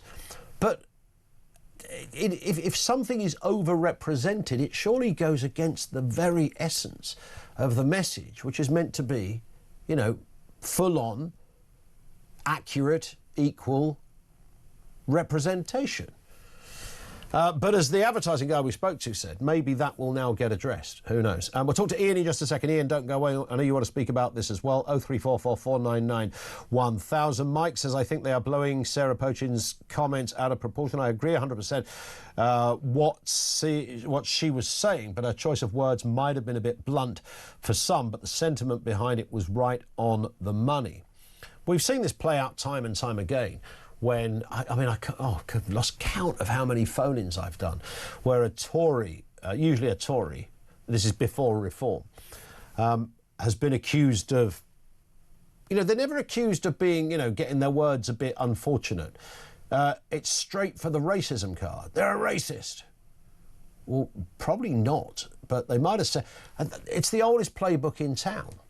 So today, in today's world, yes, politicians do have to be careful how they phrase something, and they should be allowed to challenge uncomfortable truths. They should be allowed to raise an issue, because that's what free speech is about. And even if you really despise what somebody is saying, and in this case, she's not, the essence of what she's saying was completely fine, it's just factual. Channel 4 own survey would back that up. But you just have to watch your back. That's my advice to politicians. 0344 499 1000.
Across the UK, on DAB+, on your smart speaker, on your smart TV, and on your side. This is Talk. It is Talk, 25 to 3 right here on Talk. So much to get through, so many comments coming in. It's funny how it doesn't take a lot to divide the room, does it? I always work on the basis that I've had this, for, I think, forever, that everybody plays nicely, that ultimately there's a sweet point of common sense. We're all about common sense here on Talk. That's the whole point of Talk. It's common sense. Just left wing, right wing, who gives a hoot about all of that. It's about common sense, and you kind of know it when you see it. So certain things just prevail, and everybody can pretty much agree. You might have some nuance. We can pretty much agree. That point there is the point of common sense. And we know it when we see it. If it looks like and sounds like, it probably is, and all that stuff. But of course, we live in a world of multitude of views, opinions, nuances, and all manner of chaos going on social media and goodness knows where else, where the most unbelievably uninformed opinions can rise up above some of the occasional really good informed views that are out there. The never-ending world of division when it comes to what we all think about a variety of issues. And I suppose this story does, in some respects, feed into this, because a left-wing think tank is warning that Labour's pro-union curbs will ruin the economy, warning that the package would inhibit hiring while offering little obvious gain to workers. So pro-union workers' rights package is going to cripple businesses. Let's begin with Martin Beck, Chief Economist at the PR, Public Affairs and Strategic Communication Consultancy, WPI Strategy. Martin, good afternoon to you. Good afternoon, Ian. I mean, the public relations, every now and again, you must think this as a man who's got this in your blood. You know, when you see governments do certain things, you think, why didn't you just ask me? I could have told you the best way to release this or sell it, or, you know, and keep within the truth. Obviously, everyone likes a bit of spin in the world of politics. But governments, left-wing, right-wing or whatever, seem to have a PhD in getting this stuff horribly wrong. Well, I think a lot of if you think about the current policy we're talking about, the Workers' Rights Bill, that a lot of this was developed when Labour was in opposition. Yeah. And, you know, this was before a period before we had the energy price shock, before we had the big increase in interest rates we saw in 22 and 23, before Ukraine. I think a lot of the policies we're seeing were perhaps thought about and designed in better times, and are now being implemented, unfortunately, at a time when the economy is struggling, to say the least. When you look at, you know, a bill such as this, I mean, it's quite tricky, isn't it? Because, you know, if you said to somebody, do you want workers to have rights? Obviously, there's no one on the planet that will go, nope, I don't think there's any rights whatsoever. So it's pretty obvious. And, you know, as far as I can ascertain, is that this country's got a good CV on workers' rights. And in fact, I think it's one of the few things that the EU, when we were fully functioning part of that bloc, took a lot of what we had. You know, when we left the EU, we didn't really have to go, oh, we better take the workers' rights with this, because we already had that. And we've done rather well with it. But of course, there's now, you know, you've got two sides sort of arguing as to whether this is, you know, this is good or whether this is bad. And never the twain shall meet. Well, I guess in isolation, as you indicated, it's hard to argue against the proposition that workers should enjoy better job security, better working conditions, less chance of being fired for vexatious reasons. But the issue is that all of these measures come with a cost. Yeah. And even the government's own impact assessment says that this bill will cost businesses about £5 billion a year annually. And the question is this the right time to be imposing that cost when we know the labour market is already weakening, unemployment's been heading up for the last year, and when inflation is high, and we don't really want to be burdening businesses with more costs that they might pass on to consumers in the form of higher prices. And it's interesting that, you know, this idea that you would, I mean, for the most, I suppose the most common headline of this bill is that, you know, you'll sort of gain workers' rights from day one.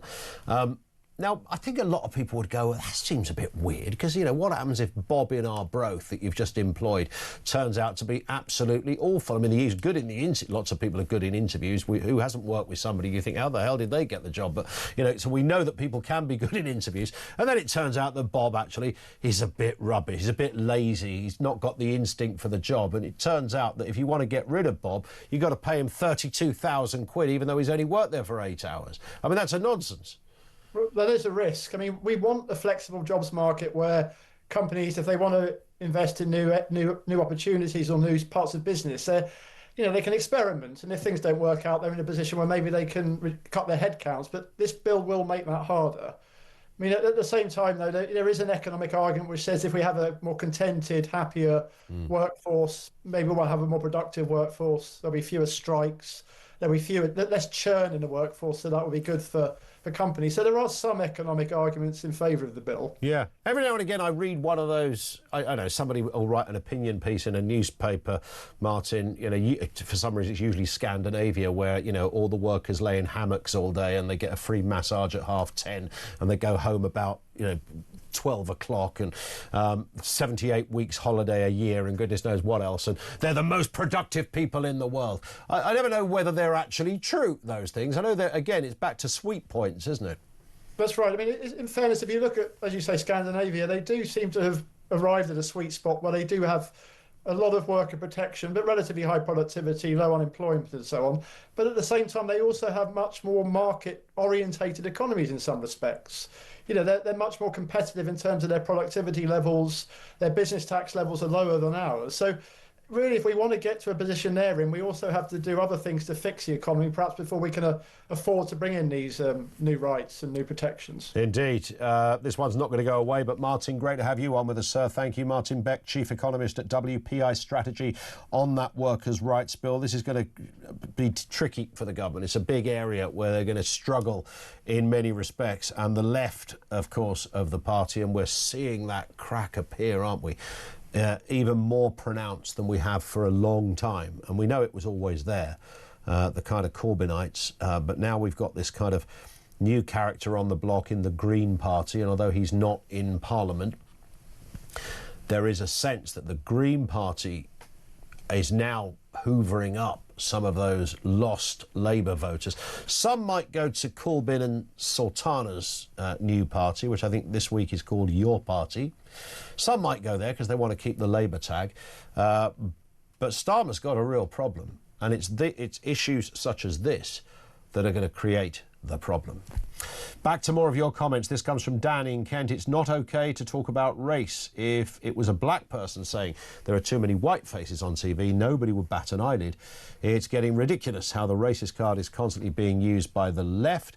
This one from Tina. Why can't the government build pop-up centres like they did with the Nightingale hospitals in the pandemic? This is reference to asylum seekers. You could put asylum seekers into them whilst their claims were processed. If they have had the foresight, as the channel migration massively increased around and after the pandemic, they could have just kept up the Nightingales they already paid to build. It's a very good point, isn't it?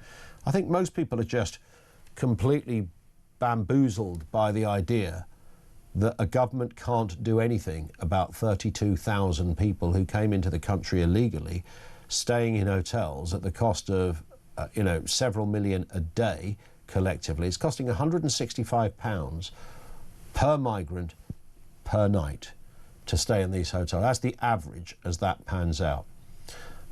We had a couple of friends over at the weekend. They stayed in a local hotel. I think it was 72 quid.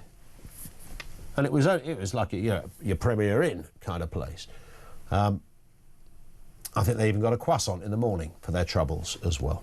0344 499 1000. We are talking about Sarah Poachin as well and her comments. Nothing wrong with the content of what she went on to say, but she's been widely criticised for the language she used in order to get to the point she was trying to make. Nigel Farage has literally just spoken about those comments regarding overrepresentation in the media industry. Let's have a listen to what the Reform UK leader said at that conference down in Westminster just moments ago. Words that Sarah Poachin used in response to a caller into talk radio on Saturday morning were without ugly and taken on their own could be read to be very, very unpleasant indeed. I am unhappy with what she has done. I can't underestimate that, and she fully knows how I feel.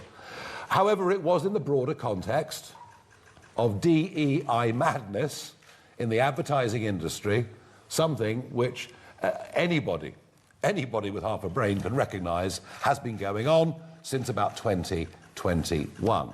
So I understand the basic point, but the way she put it, the way she worded it, was wrong and was ugly. And if I thought that the intention behind it was racist, but I would have taken a lot more action than I have to date.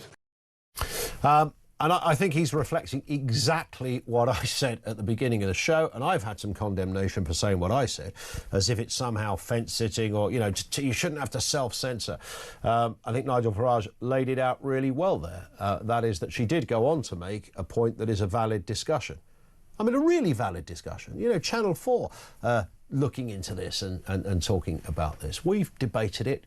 There's almost not a week goes past where somebody doesn't send a kind of random text in that asks that question about, isn't it weird that we have this, what looks like a disproportionality of representation, certainly in the advertising world. Didn't EastEnders once get, I don't think they got a rap for it, I think they got a gentle tap on the wrist because they once had an episode that didn't have any white people in it. Which was just kind of sort of, but you can see the thinking of some of the producers or directors on these things going, yeah, wouldn't it be cool if we really did this? So Poacher was making a valid point, but had a very clumsy and unfortunate way to begin her point.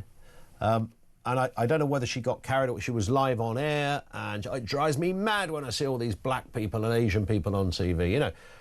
Sorry, Sarah, you can't really kind of get away with that in the 21st century without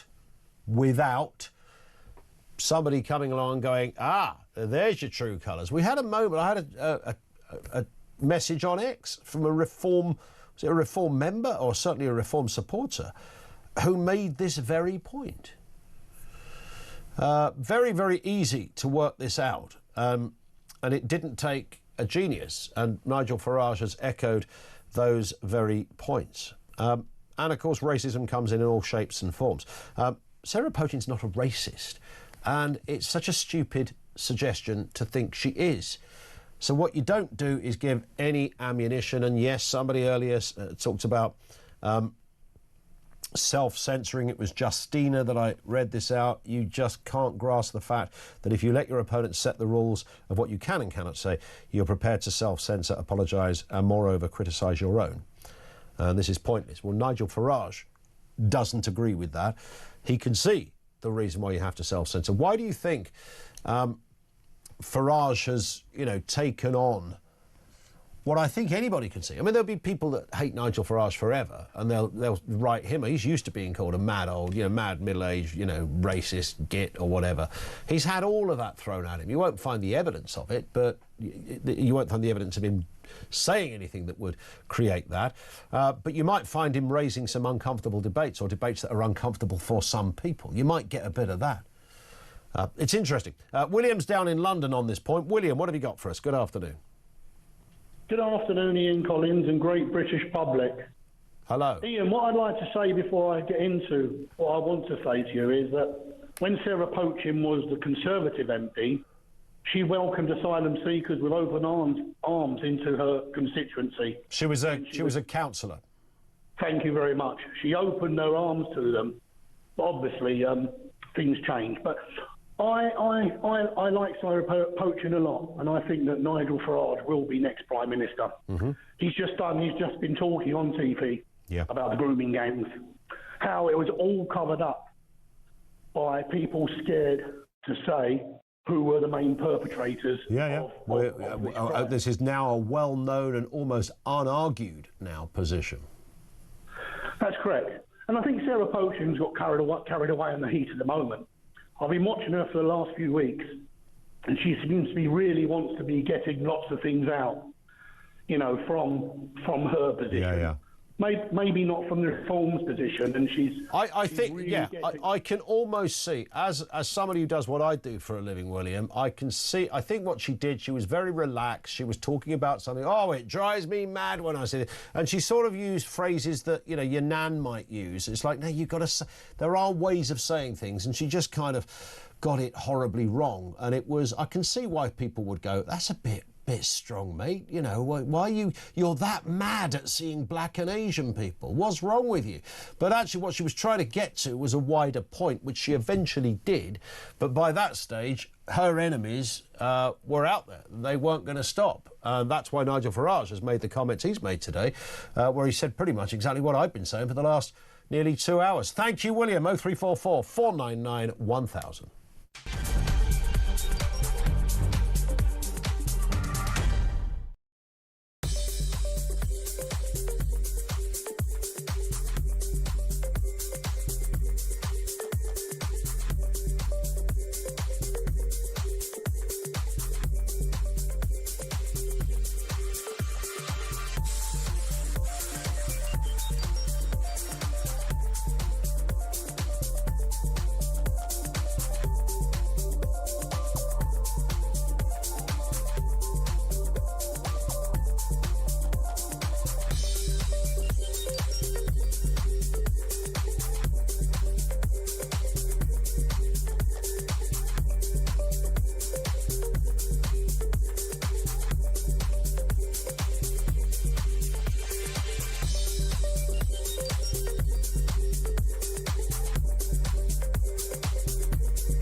radical change, Julia. Somebody has to say stop. Stop. We can't carry on. Britain is broken. We can all see that in our everyday lives. Yep. Whether it's affected in our purses, whether it's affected, with our health. Doctors. All you hear all the time is people can't get doctor's appointments. People can't get. People are going abroad to go private, for goodness' sake. It's ridiculous, and we work so hard as British people. We work so hard, and we're a really giving nation. We help charities all over the world. And right now we need to help ourselves.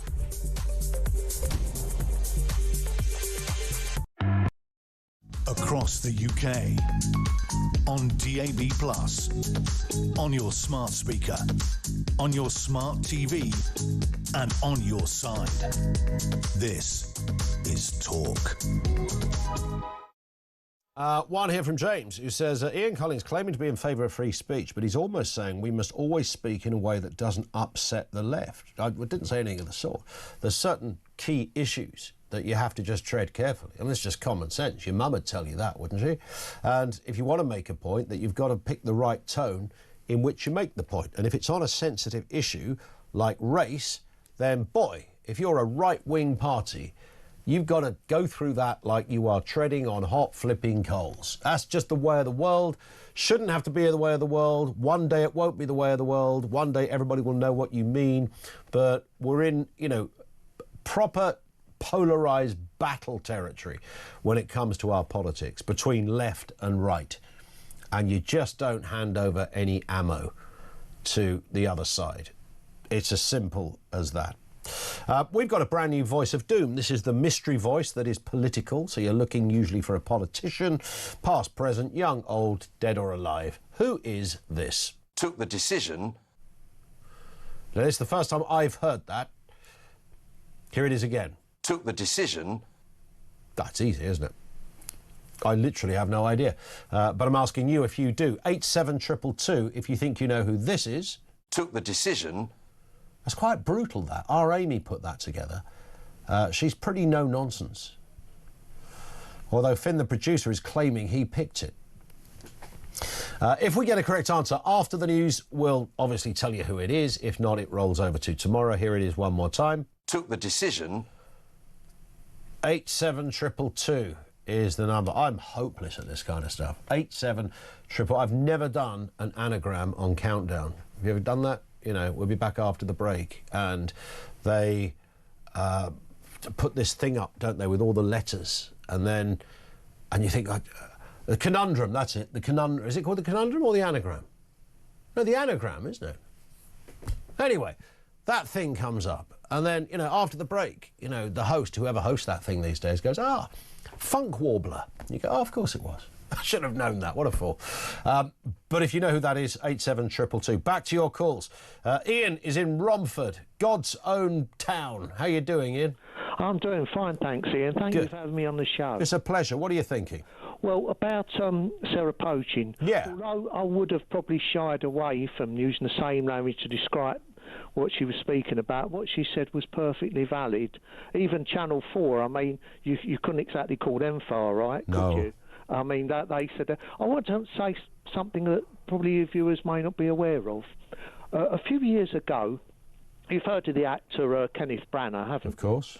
Well, he made a film called Belfast. He did. And I think it was probably to do with the Troubles, a few years ago. And the people who were funding the film saw the end of it, and they said, by the way, there are no black or Asian people in this film.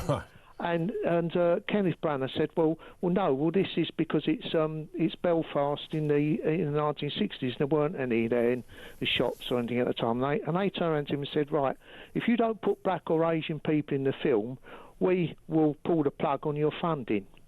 Now, I've not actually seen the film, so I don't know, if he went somewhere else or that. But I thought that was absolutely appalling. Yeah, I mean, I vaguely remember what you're referring. I can't remember the fuller details as to what happened in the end, but we have seen.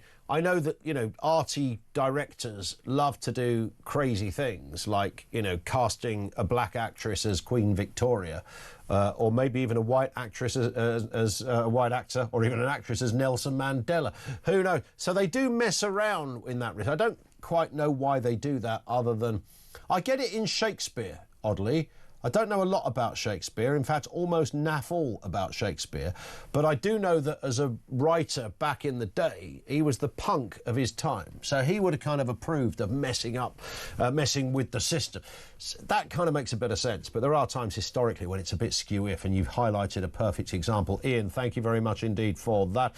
0344 499 1000. Some great comment coming in from you, Sarah Poach. And we asked the question at the beginning, by the way, should politicians face penalties for wasting our money? This is reference to this extraordinary story that the Home Office have essentially lost 10 billion quid on not keeping contractors under the microscope. That and the voice of doom. Who is this? Took the decision. 87222 if you think you know. Back after this.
Across the UK, on DAB+, on your smart speaker, on your smart TV, and on your side.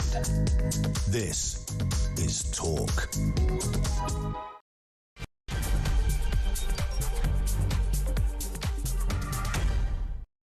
It is the home of common sense. Yes, welcome back. 3 minutes after 3 o'clock, right here on Talk.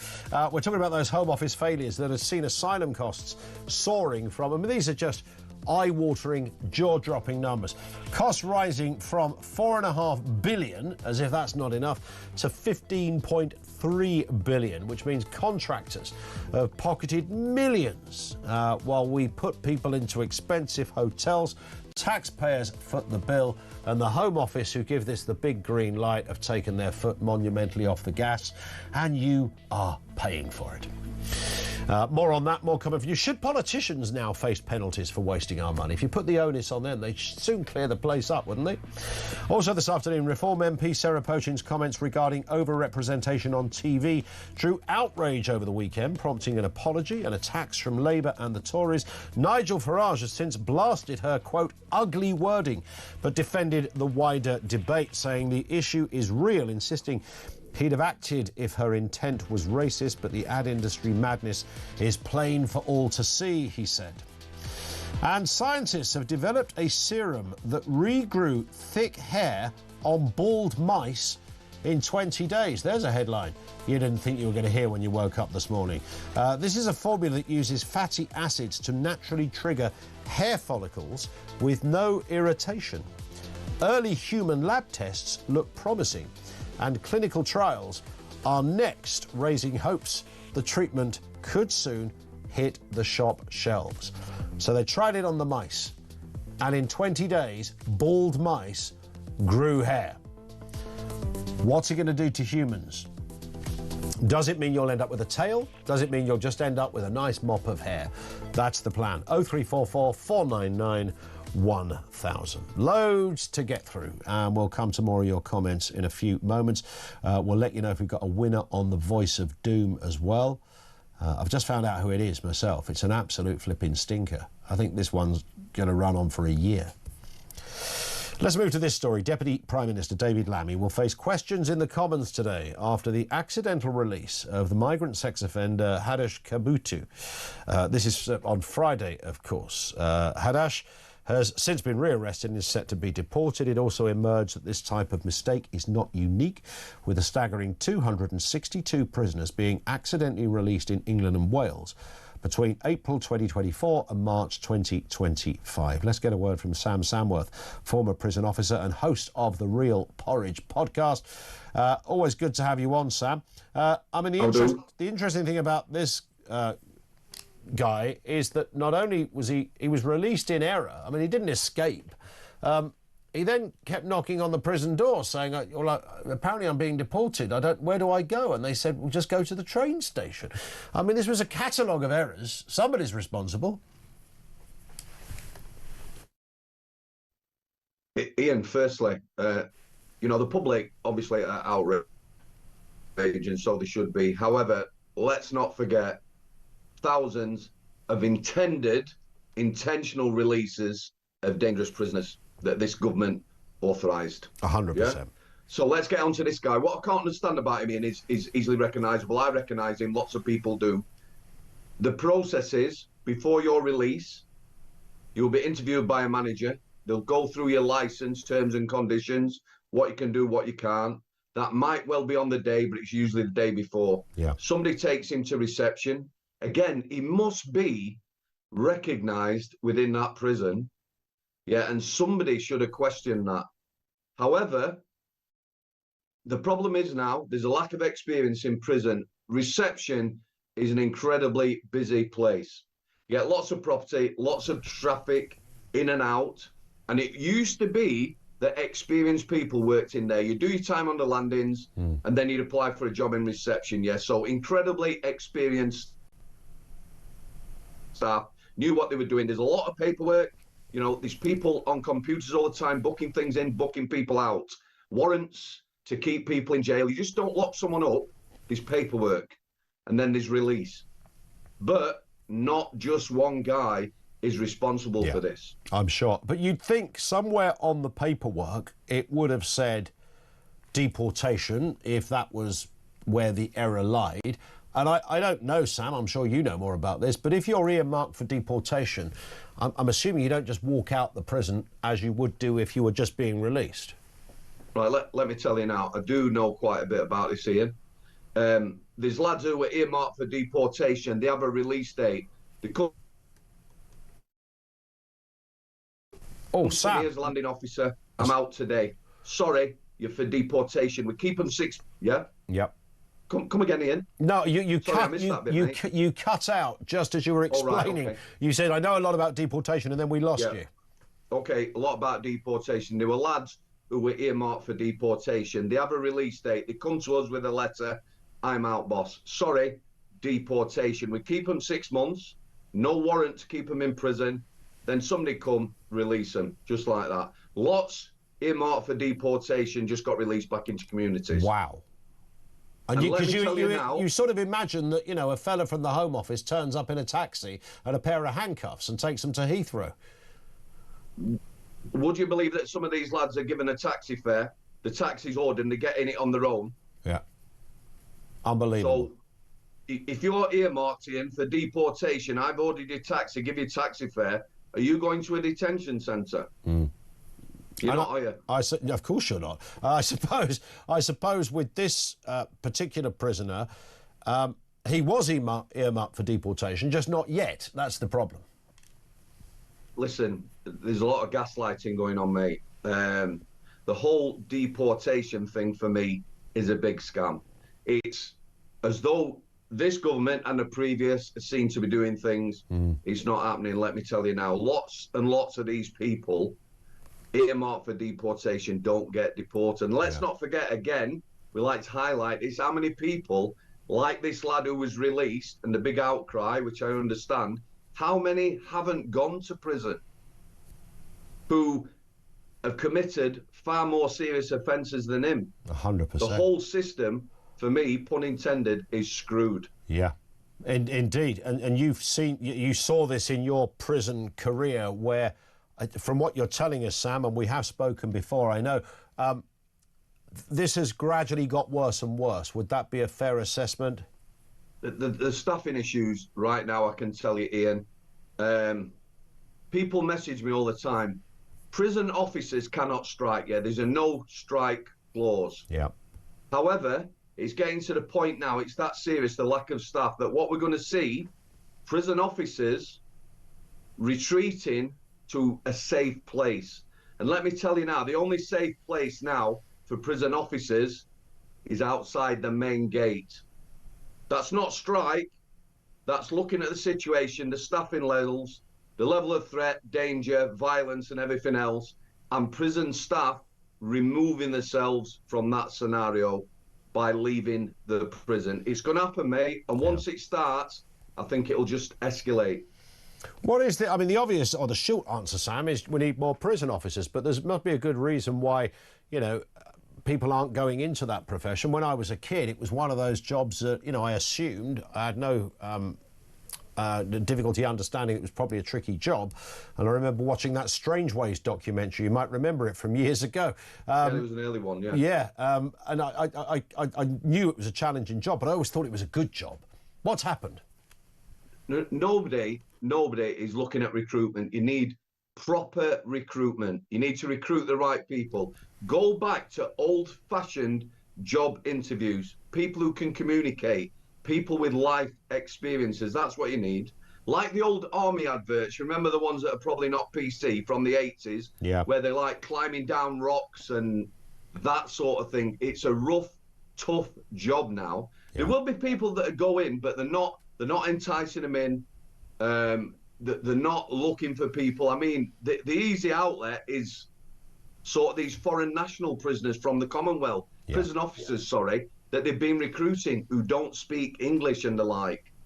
Amongst them, there'll probably be people who make good prison officers. But are we really that desperate in this country that we need to go to the Commonwealth and recruit non-English speaking staff? That's extraordinary that we've got to that. I mean, you know, there's a certain type, I would imagine, that could handle the job. I know over the years, you know, they've probably, perhaps the government, maybe you could tell me more on this, Sam, have decided we need to have a different face of prison officers, which you can see the dangers in that kind of that approach. You know, it was a time when prison officers looked like you or Ronnie Thompson or someone like that who could, you know, handle themselves on C Wing. Right, okay. So it takes all sorts, yeah. I've worked with some fantastic people with no presence, great communication skills and that sort of thing. They used to look to the army. The prison service, while I was still in, that's private and public, Sarah Polchin, advertisements were everybody and everybody other than white males. I would think the biggest population in this country, in the United Kingdom, that you could recruit from would be white males. So why would you exclude them from advertisements? It's about proportional representation, isn't it? It's like the army. Okay, the prison service had a bad reputation, violent, brutal. There was a lot of military. That don't mean everyone who come from the military was a violent, brutal prison. Yeah. As an officer, I work with some amazing ex-forces. So maybe we need to go back to them. But they need to sit down and come up with an advertising campaign, a national one. Let's look at people past life experiences, not qualifications. The best qualification is experience and communication, mate. Yeah, spot on. And you need heaps of that, of course, in that profession. Sam, it's always brilliant to have you on with us. I would urge people to check out your podcast as well, the Real Porridge Podcast. That is Sam Samworth, can't forget that name, former prison officer and the host of the Real Porridge Podcast. Thank you to him. Let's go to Abdul in Birmingham on this very point of deporting illegal immigrants. Abdul, something's gone horribly wrong, and what Sam just told us kind of frightened the life out of me, really. What are your thoughts? Good afternoon. Ian, good afternoon. I just don't understand how did they make this mess up, because the thing is, the guy's supposed to be deported and they released him into the community. I just don't understand. I don't know how they did it. You know, everything is on the computer these days. Yeah. There's no paperwork. And the second thing I wanted to highlight is, you know, the prisoners, the foreign prisoners, criminals in our prison, they should be deported to the country of their origin, and our government should negotiate with them that they serve the prison over there rather than here. You know, Ian, how much is costing the taxpayers here? £3,500 a week for each prisoner. It's a lot of money, and the government is already having a financial constraints, and there's a lot of black holes as well in every authority. They need to discuss this. Why they're keeping criminals, foreign criminals, in our prison? That's totally wrong. That's totally wrong. That needs to be addressed.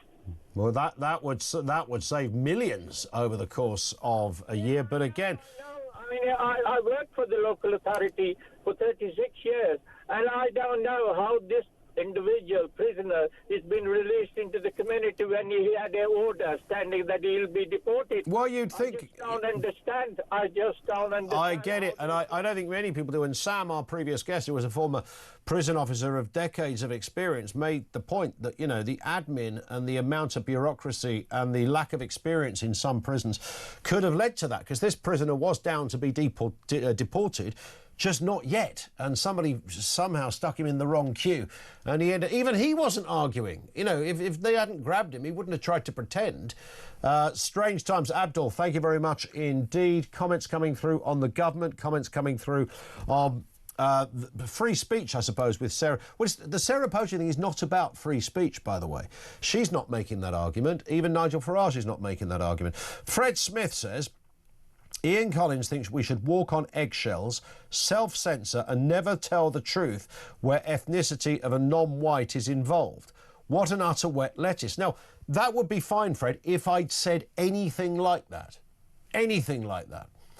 So I have no idea, but this comes down to the weird, bizarre... I know it's only social media and Fred's words are irrelevant, but the point is that is a view that some people will have.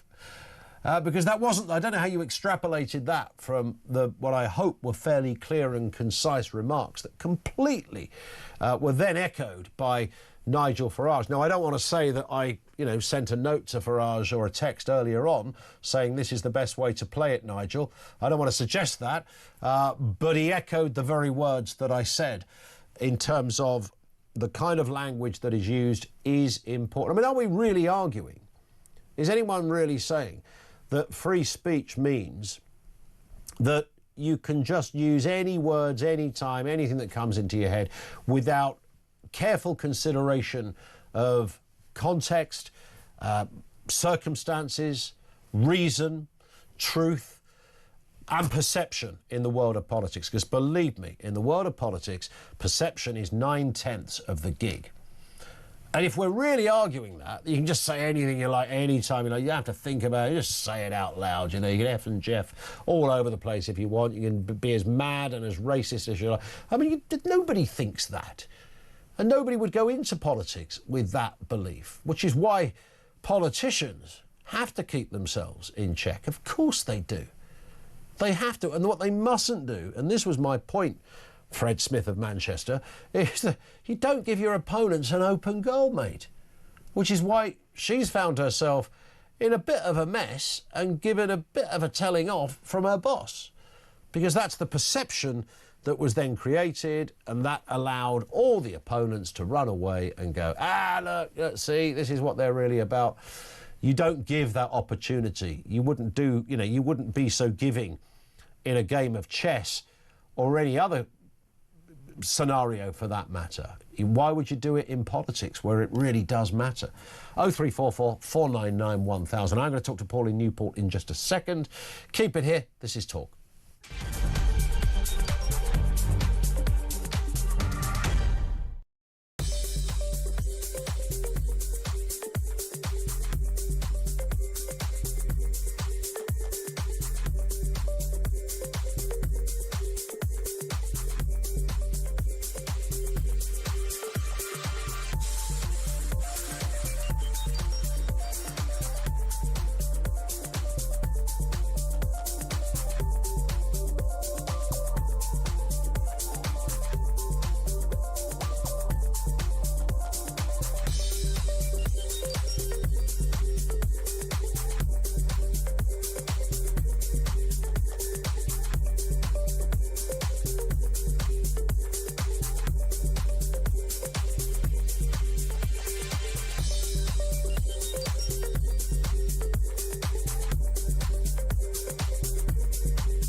This is a catastrophe. This is a shambles. It's an excruciating embarrassment. And there they're going, well, very good police operation. No, it wasn't. No, it wasn't. They got a phone call yesterday morning. Two diligent, decent citizens. Hello, we've seen this guy's at a bus stop. Oh, thanks very much. They come down and arrest him. How about sacking Lammy? How about Absolutely. This man, not only, as you say, Kev... Did he blame the Tories? Well, he did blame the Tories. He said this is years of failure by the Tories. Oh, not for God's sake.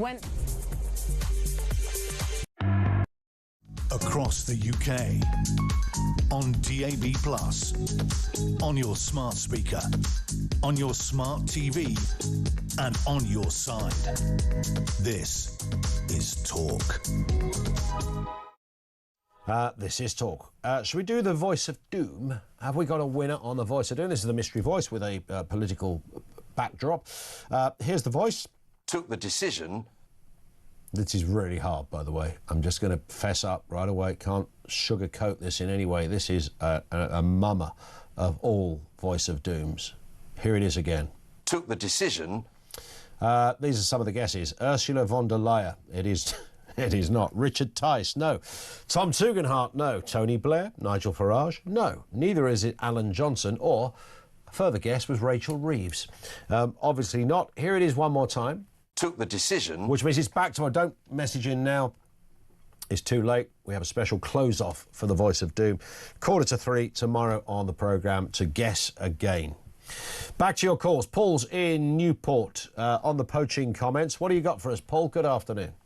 Good afternoon, Jen. I must admit, I chuckled as you nearly went into a rant then. You nearly went into a rant. Very easy to go into a rant, isn't it, on this programme? I just feel, do you remember years ago there used to be a thing, they called it the crystal mark? And it was when people started writing that they'd be advertising, you had to make it clear so that the average everyday person understood it, right? I do think it's like. Do you remember the? That's a great. By the way, I wasn't aware of that phrase, the crystal mark, but that is brilliant. Yeah. And it was. They had to put it so that you couldn't be bamboozled and sign away your life, sort of thing. Yeah. You've taken out a car loan, and all of a sudden you've lost your house. Yes. All this sort of stuff. Do you remember? Not long ago, there was a politician. No, I think she was a councillor. She said, "For Christ's sake, man, grow a pair." You know. Yes. We all knew what she meant. Yeah. Right? And I do think there's a fine line between politicians being scared of the legal way things can be interpreted, and therefore you lose the clarity to people on what we call the shop floor. The best one, or one of the best ones, George Galloway. I mean, he would use words. We were all looking up. We didn't know what he said. I mean, Boris would go flim flam and whip whap, and we're thinking, what's he saying? What's the man saying? You know, that's a great point. So I do think there's a point where you say you're absolutely right. You've got to be aware that your political opponents will find a lever. If you say something and they can possibly, get something between the cracks of that, they will exploit that. But in the same breath, whatever they're saying, I want to know what they're saying. I don't want to be looking up a dictionary to understand. That's a very good point. When what was his name? Corbyn's number 2, John McDonnell. When he said something about Esther McVeigh, didn't he, about her being strung up or whatever. I don't think he said needs hanging, but it was something about being strung up, and it was obviously a metaphor, but it was a lousy.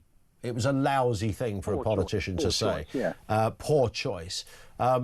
And then, of course, there's Wes Streeting himself that once talked about the journalist Jane Moyer from the Mail. He was the president of the National Union of Students at the time, so he was about 19 when he said it. But he said he would like to push her under a train. He said there would be nothing natural about Jane Moyer's death if I shove the bigoted old bag under a train. Now, I don't think he literally wants to put her under a train. But we know he does. We know he didn't mean that. It's just his way of... Yeah, not kind words, but we know what he... we know what he meant. But, of course, people bring that up as an equivalence and go, well, what about when he said this? And they're all judged on their own merits. But I think you're right. The crystal mark was missed by Sarah Pochin, right? Absolutely, 100%. We those of us who've got at least 2 grey cells between our ears, we can read what she actually means. We know what she means because we hear it all the time on your station. You've had that conversation loads of times about the representation of people in adverts and so on and so on. We know what she means. And if you said to me, before she said it, would this blow up in her face? I'd have gone, well, it shouldn't do. And yet here we are. We probably spent 2 hours of your day. Busy day, man, busy day. You spend 2 hours of your day talking about something a woman said that we sort of all understand it, but Wes Streeting's jumped on it, and he's trying to leave her that. He's trying to leave her off, isn't he? He's saying to Nigel Farage, "You got to sack her. You got to, take." Yeah, I know. And what annoys me about that, and this isn't, again, as you say, those with 2 brain cells can work this out. I don't believe Wes Streeting believes that she's a racist. No, absolutely not. He's just saying, he's getting the R word in there because their biggest opponents at the moment are reform. And if he can sow that seed into, 50 people, then they might be the 50 people in the pivotal constituency. But bear in mind, while we've been talking about Sarah Pochin, we haven't been talking about something else that would probably be aimed at the Labour Party. 100%. This deflection, it's, hey, while the look... Who was it who said... I hate to say it's a terrible thing. Do you remember when... Princess Diana passed away, and someone said it's a good day to get the bad news out or something. Do you remember? Was it 9/11? There was an event took place, and someone said today's a good day to get out the bad news. To bury bad news. I think it was. Here's a bit of political anorak knowledge for you. I think it was Stephen Byers, who was the Transport Secretary. I think it was his special advisor. Yeah. But yes, and they picked up on the word buried and all that business. And the whole thing got overanalyzed. Yeah, but sadly that's. But I think for most of us, we've had that to the back teeth. With just like the girl said, grow a pair. For goodness sake, man, grow a pair. We know what she meant. Blah blah blah blah blah. It all got blown out of proportion. Also, for goodness sake, just speak to me in a language that I understand. Yeah. Love it. Paul, great call. Thank you very much indeed. I think the crystal mark comment, I wasn't aware of there was a name given to that. Clarity, no ambiguity you know, honesty and all that business. Norman in Dartford, a man who grew a pair decades ago, I'd like to think. Norman, what have you got for us? Good afternoon. Well, I've just watched part of the Nigel Farage press conference. Yeah. Which are quite unique. I'd like to see Starmer do something like it. But all we got was question after question on Sarah poaching. When he's doing a press conference about grooming gangs. Yeah, and there was a grooming gang victim there. Yeah, correct. And I sat there thinking, the quality of the journalism in this country is rubbish. It often happens, doesn't it, when you've got a world leader who comes over. So you've got our Prime Minister and the world leader standing there from, you know, wherever, Germany, France, America, whatever it is. And there's been a domestic issue that day, and all the press ask about is the domestic issue, not anything that's connected to the fact that you're, you know, having a meeting with the French president or whatever. It happens all the time, but it was particularly egregious in this context because, of course, it was about grooming gangs, and as you rightly say, Norm, one of the victims was sitting there next to him. Well, she was there listening. She got asked a couple of questions, and then they was on about Sarah, racism and all that. And she said all the victims of the rape gangs were white. I'll tell you what, shut the room up. Absolutely slaughtered everybody. But what another thing I looked at, not one mention of what went on in London, Tower Hamlets, Saturday. You mean with the UKIP demo? Well, it wasn't a UKIP demo, was it? It was taken over by the... Well, yeah, the UKIP demo was essentially cancelled by the police. Yeah. Not one question on it. That's the quality of people we got. They'd rather go and slag because she made a bad mistake. Yeah. She could have worded it different. But they're more interested in that than they are in getting to the fact that it's people interesting. wanna know. Although I don't know what Nigel would have said if he'd have been questioned about the UKIP demo, bearing in mind it's a party that he was once leading, but now I think he would probably distance himself from. Because he's a politician, right? That's what they do.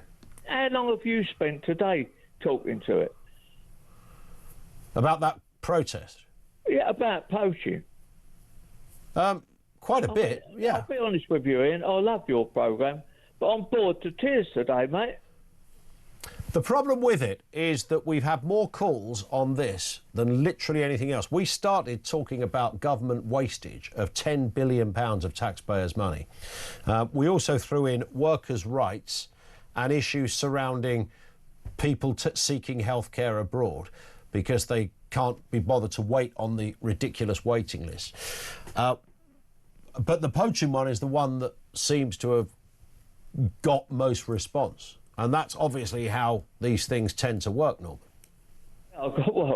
We've got more calls on that than we've got on anything else. Yeah. All day, every programme I like talk. I know you do. And it is curious because it's not about where the comments were made either. It's just the fact that it's one of those subjects. I've lost count, Norm. I've done this for so many years. I could sit here. I remember years before Brexit was ever a thing, trying to do a debate on whether we should leave the EU.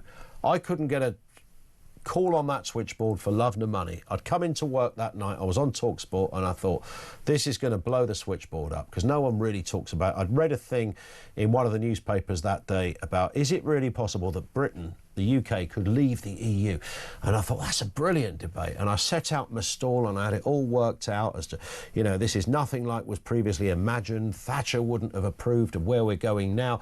The no speech and all of that, I had it all worked out. Went on air and I, sold the subject. We went to a break. I said to the producer, how many calls we got? He said, well, there's no calls on it. And I thought, that's a bit rubbish. But simultaneously, just after the break, I read what would have been an email then out about road tax, and it was just a kind of random comment about road tax. Nothing. There was no news story. It was just something. And we had about 2,700 calls on road tax and nothing about leaving the EU, which was, as it turned out to be, as we all know, a big subject. Listen, Norman, I've got to move. I understand where you're coming from. It is always a curious list of things when it comes to... We didn't think this morning when we were setting up the show, when I was talking to Finn and Faith and we were looking at subjects, this wasn't initially on our list at all. It didn't even make our news list, that we were looking at government money and wastage and all the rest of it. And then it cropped up, and it turns out that lots of people want to talk about it, because I think it works probably on more than one level. 0344 499 1000, this is Talk.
Across the UK, on DAB+, on your smart speaker, on your smart TV, and on your side.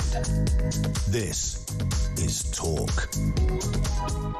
It is Talk, 25 to 4. This is interesting. An estimate. How many people in the UK do you think are experiencing hair loss? Now, I know it's something we not only usually talk about with blokes, and in fact, if you think about it, it's been used sort of humorously over the years. You know, the sitcom character that's bald, the person sitting in the audience at a comedy gig who gets picked out because they're bald. But there's about 50, but there are women as well, of course, who have issues with this. An estimated 15 million people in the UK currently experience hair loss, many resorting to costly hair transplants to restore their lost locks. However, researchers have just created a groundbreaking cure, let's just be cautious of that word, with a serum that restores hair growth on mice, and this is the kicker, in just 20 days. Wow. Let's speak to Tom Gilbanks, hair loss content creator. Tom, good afternoon to you. Hey Ian, how's it going? Good. You have a wonderful flock of hair. I noticed. do, thankfully. Yeah, and I you know, thankfully I seem to have been born with the gene that also isn't going to drop out anytime soon. But there are 15 million people that have a different experience. Absolutely, and I was just going to compliment you on that actually. And you've got a great head of hair. Thank you. If I can keep that level of follicles through my life, I'll be pretty grateful. Yeah, although it should be. I am only 24, so there is that. But oh, you're a year younger than me then, so maybe next year. Indeed. So 15 million, and for 15 million people, there's nobody. It's a bit like people who are overweight. Nobody wants to be overweight. Nobody would. Most people would rather keep their hair. It's true. It's very true, and it's a really difficult topic, honestly, because it's still quite stigmatized, and guys are they're afraid to talk about it. I mean, believe it or not, I was actually losing my hair like pretty quickly in my early 20s. Wow. I managed to get on top of it and stop it before it got bad. How do you do that, by the way, Tom? Well, there's been treatments that have been around for over 30 years at this point. Now, they're amazing. They are absolutely wonderful. But the thing is, you need to start them before your hair loss gets bad. Yeah. And it's trying to get it back is really, really difficult. Whereas if you treat it early, prevention is much better than a cure, because we don't actually have a cure at the moment. And when you see, headlines like this, which are pretty frequent in terms of it being cured in mice.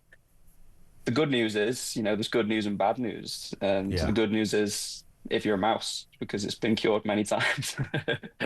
Yes, there's a laboratory somewhere that's got a mouse in it that looks like Tina Turner. I mean, that's the reality. This poor thing's got locks coming all over it, all over the show. I mean, obviously, over the years, like, hair transplants have got better, but of course they don't work for everybody. That's the problem, and they're still very expensive. They are, and it's a really important topic to cover at the moment as well, because hair transplants can be great, but there's a lot of misinformation out there when it comes to, a lot of guys think they start to go bald and, okay, I don't have to worry about it, I can just get a hair transplant. Yeah. But, the nature of going bald is from the top of your scalp to sort of back of the crown. That's where we go bald, and you tend to see that sort of horseshoe pattern along the back and sides, because those areas never go bald. Now, the reason for this is because you have really sensitive androgen receptors on your scalp. Now, these are like little keyholes, and hormones, male sex hormones, can slot into these and basically unlock a task. Now, the task is to go bald. And that's just in our genetic blueprint for some reason. Wow. What kind of cruel God decided that of all the, amazing elements, biological, physical, visual, whatever, our eyes, our brains, these, there's a billion things going on in the human circuit at any one time, doing incredible. Who decided when they were making us, let's stick in the hair loss gene? Yep. What kind of twisted person did that? A great head of hair, but only on the back and sides. That's the blueprint for some guys. It's very rare that you see a guy like yourself keep the vast majority of your hair through all of your life. So in terms of, I mean, some people rock the look, don't they, when they're bald? I mean, I've had images done of me for TV things where they've kind of mocked you up as a baldy, and they did it with all the talk presenters, and most of them looked actually pretty good. I just looked like somebody who should be on a list. It was disturbing, frankly. In fact, yeah, some people just don't. Oddly, my old neighbour, who I saw just this very morning walking to the train station, I was in my car. I've never known the guy with hair, and he looked brilliant, and I saw him walking up the road. He had a nice parka on because the weather was a little bit colder. He had his vape in his hand, and he just looked really cool. And I thought, God, he's got nothing. He never has to get out of the bed in the morning and think, what am I going to do to my hair? Because he looks brilliant the way he is. But of course, that's not the same for everybody. It's not, unfortunately, no. If you've got really good facial structure, you've got a good jaw, good cheekbones, and you can just shave it and crack on, then all the power to you. Personally, I can't do that. Do you still have to, because you mentioned about losing some hair in your sort of early 20s, do you still have to keep on top of that, or is that now settled? Oh, yeah. Are you sorted? No, it's a lifelong commitment. Honestly, Right. you know, these medications, essentially, you have to start them as soon as you see the signs, and then you Got it. carry on taking them for life. So if you stop taking them, the balding would continue. Got it. Unfortunately. And then going back to the transplants as well. So, you know, a lot of guys think they can just take hair from the back and sides and plop it on top, but you know, you've got about 100,000 hairs on your scalp and about, you know, 12,000 max on the back and sides in the safe zone that never go bald. Right. So if you think about it, there's only a finite amount that you can take from the back and sides and put to the top. And sometimes, because I noticed, I think it's Wayne Rooney that's been giving it a go for a long, long time. And sometimes you have to go back, don't you, as well, and have it done again and then again. And I sense that he's been through that process more than once. Unfortunately. And, you know, the medications work great for most guys, but some guys' balding genetics is just so strong that they continue to bald. Yeah, you can't fight it. What about the mice thing? So when you, given what, you know, you're a hair loss content creator, so this is your field. When you saw the mouse story, did you think, wow, it's the mice what did it, or had you heard a version of this story before? Many times, unfortunately. Yeah, it seems like one comes out every few months. When it comes to mice, it's just. It's a great starting point when it comes to science, testing medicines on mice, animals, but actually replicating that to a human, it's so difficult. It's so difficult because, you know, our mouse hair, you know, we go through hair cycles, and mouse hair tends to last about 3 to 4 weeks. So, you know, it grows, sheds, another one starts within that period. So you're not sold on the idea that there's some miracle cure has happened here, and the mice have gone from looking like Right Said Fred to Alice Cooper overnight.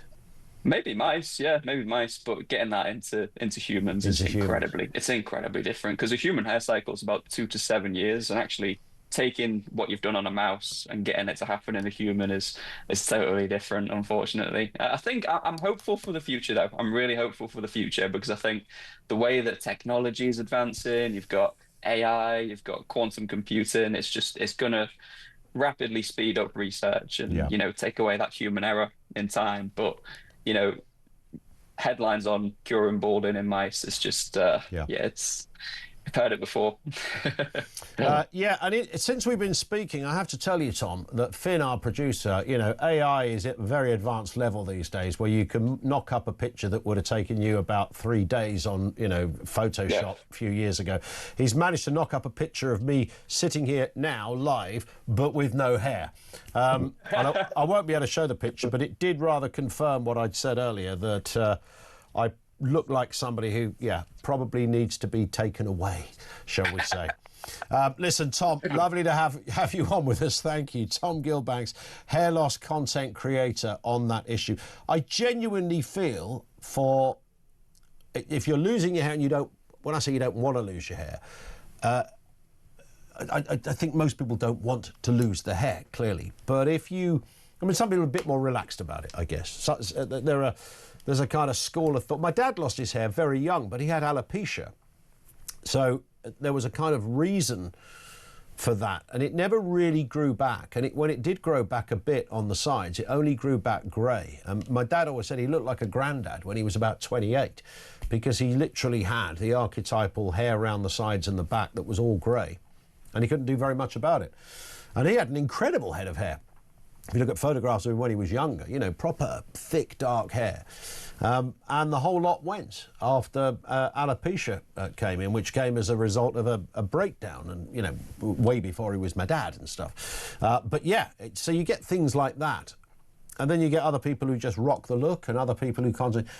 wig wearers, there's still a few good wig wearers. Elton John is a weave wearer or a wig. I think it's the same deal, more or less. And he doesn't dispute that. And then, of course, the hair transplant thing, which can be effective but also costly.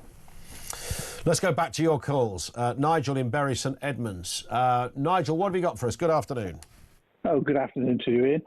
It was just as Sarah Putchin used the phrase, drives me crazy or makes me mad.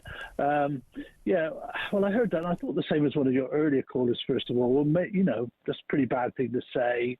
What did she mean, etc. So I thought, yeah, I'll just go on YouTube and look at it, and it was pretty obvious from there that she was using it as a figure of speech, like everybody. There's a lot of things like a figure of speech. Yeah. So, I think she probably didn't really consider if there was a better way to say it. She just said it, and no, it she was. Just said it, and Nigel Farage said it was an. I think he called it ugly, Nigel Farage, and you know, had she meant something different, he'd have had words with her.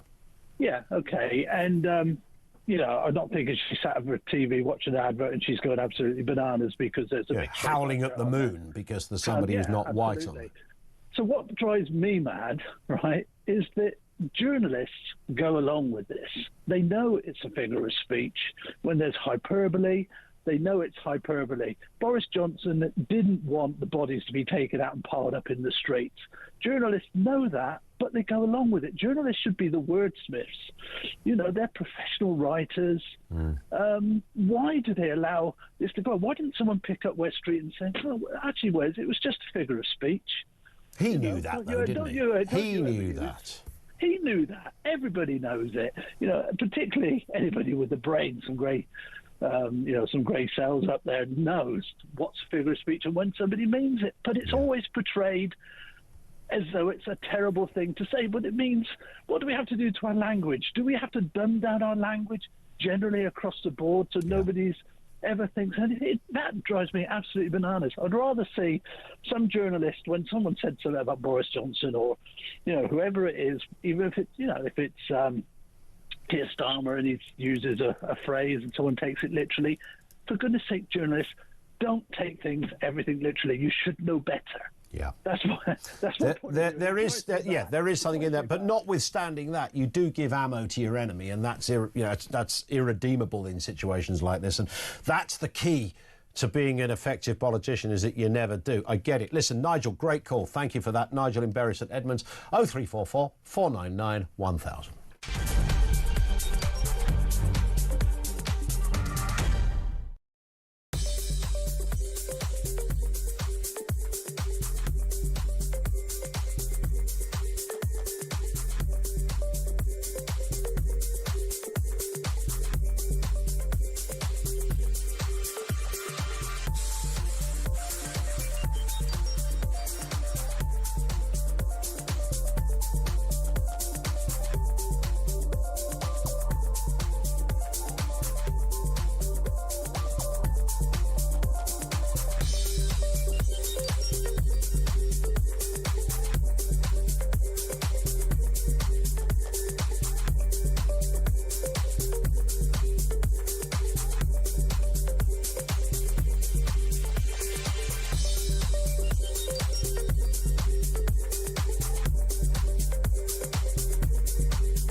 This is a catastrophe. This is a shambles. It's an excruciating embarrassment. And they're going, well, very good police operation. No, it wasn't.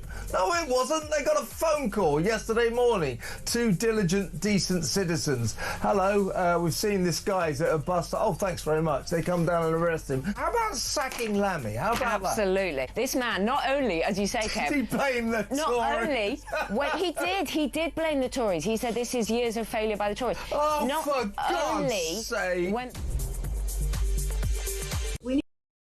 Across the UK, on DAB+, on your smart speaker, on your smart TV, and on your side. This is Talk. This in from Marie, who says, stop moaning, Ian. Women lose their hair too. I did make that point at the beginning. We also have menstrual cycles. We're for 49 odd years. Believe me, the last 5 are very odd. Grow babies, give birth, as well as an expectation to wax and pluck hair where society thinks we shouldn't have it. I think men have the better deal. Yes, we have to shave. We have to shave quite a bit. So don't be bringing me, Marie, woeful tales of plucking and waxing, because I have to shave, and I do it like every couple of days to keep... You don't get to look this flipping good, I'm telling you, without a little bit of care and attention. And yeah, so no, I don't think women have it harder than men in that respect. I think they have it much easier. Although I am actually drawn to something that actually happened this morning. Literally happened just on that basis. I'm watching... I don't know if you ever watched The Royalty Family. It's one of those kind of YouTube things for kids. And in the midst of this on TV, this is 6:30 in the morning, an ad for sanitary towels comes on, and my little boy said, shall we get some of those for Mummy? And I thought, what a nice thought. That, and he said a bit more than that, by the way. And I thought, yeah, so that's the Christmas present sorted out for the kids, for my other half. And it's brilliant, isn't it? Like, I didn't think when I woke up this morning I was going to have at least a big Christmas box ticked this early on. You know, nothing wrong with your festive tampons. Let's go to Rob in Portsmouth. How you doing, Rob? Oh, hi, not too bad. Sorry, I was just laughing at that last comment. So, as a bald man now in old age, when I was a young man, I had quite good hair, but it started going, and I fought it and fought it and fought it, and it was sort of fairly miserable, because every day you just got up and looked in the mirror, and then one day I thought, right, this is getting silly, so I bought one of those hair trimmer things, and my son's now going through it. So I bought one of those hair trimming things, and I just cut it all off, waited for a day to get the sun on my head, and I went from... I suddenly became... sounds terrible, but I became quite popular with the other sex, and I thought, this is a bit odd. Many sexes and genders, of course. As I hope no, absolutely. But it changed my life totally, because I moved from being not that secure. So it was always a point of sort of vague paranoia. Yes. And that was removed. Yes, completely. I 100% get that. I've never had that experience. I have had a grade 2 haircut before, and that when you do that, you do feel a certain sense of I know, freedom. It's hard to get that across, and obviously because of the hair you've got, you're very lucky.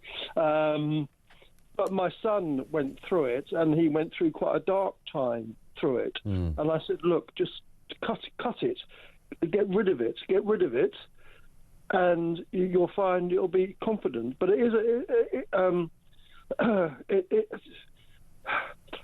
it's worse than people think it is, especially when you're young and you start losing it. But once you embrace it, it's fine. But to get to that point where it's fine is quite difficult. Yeah, I can only imagine that. And I can see the sort of newfound freedom that you feel, and confidence as well. Once a week I get the trimmer thing out, and I do my face and I do my head. Yeah. And it's pain, but fine. I have to do it once a week. That's brilliant. And then I get the the stubble that makes me look incredibly good looking in the head, and so it's all fine. I love it. Rob, I'm glad you found that position as well in the trichological department. That's Rob in Portsmouth. And similarly, Brad says, I've got a completely shaven head. I wouldn't have hair again if you paid me. In fact, I'd rather like not to have to shave what I have got every day, says Brad and it just stops there. But Brad somewhere in Baldsville, who's enjoying his status. I get that totally, because when I did do the grade 1 or grade 2 years ago, it was, I mean, it wasn't a good look, but it kind of worked sort of at the time. But there was a freedom in that of not having to, like, when you had a shower, you didn't have to think, right, I've got to make my hair look good. It was just all kind of done and dusted.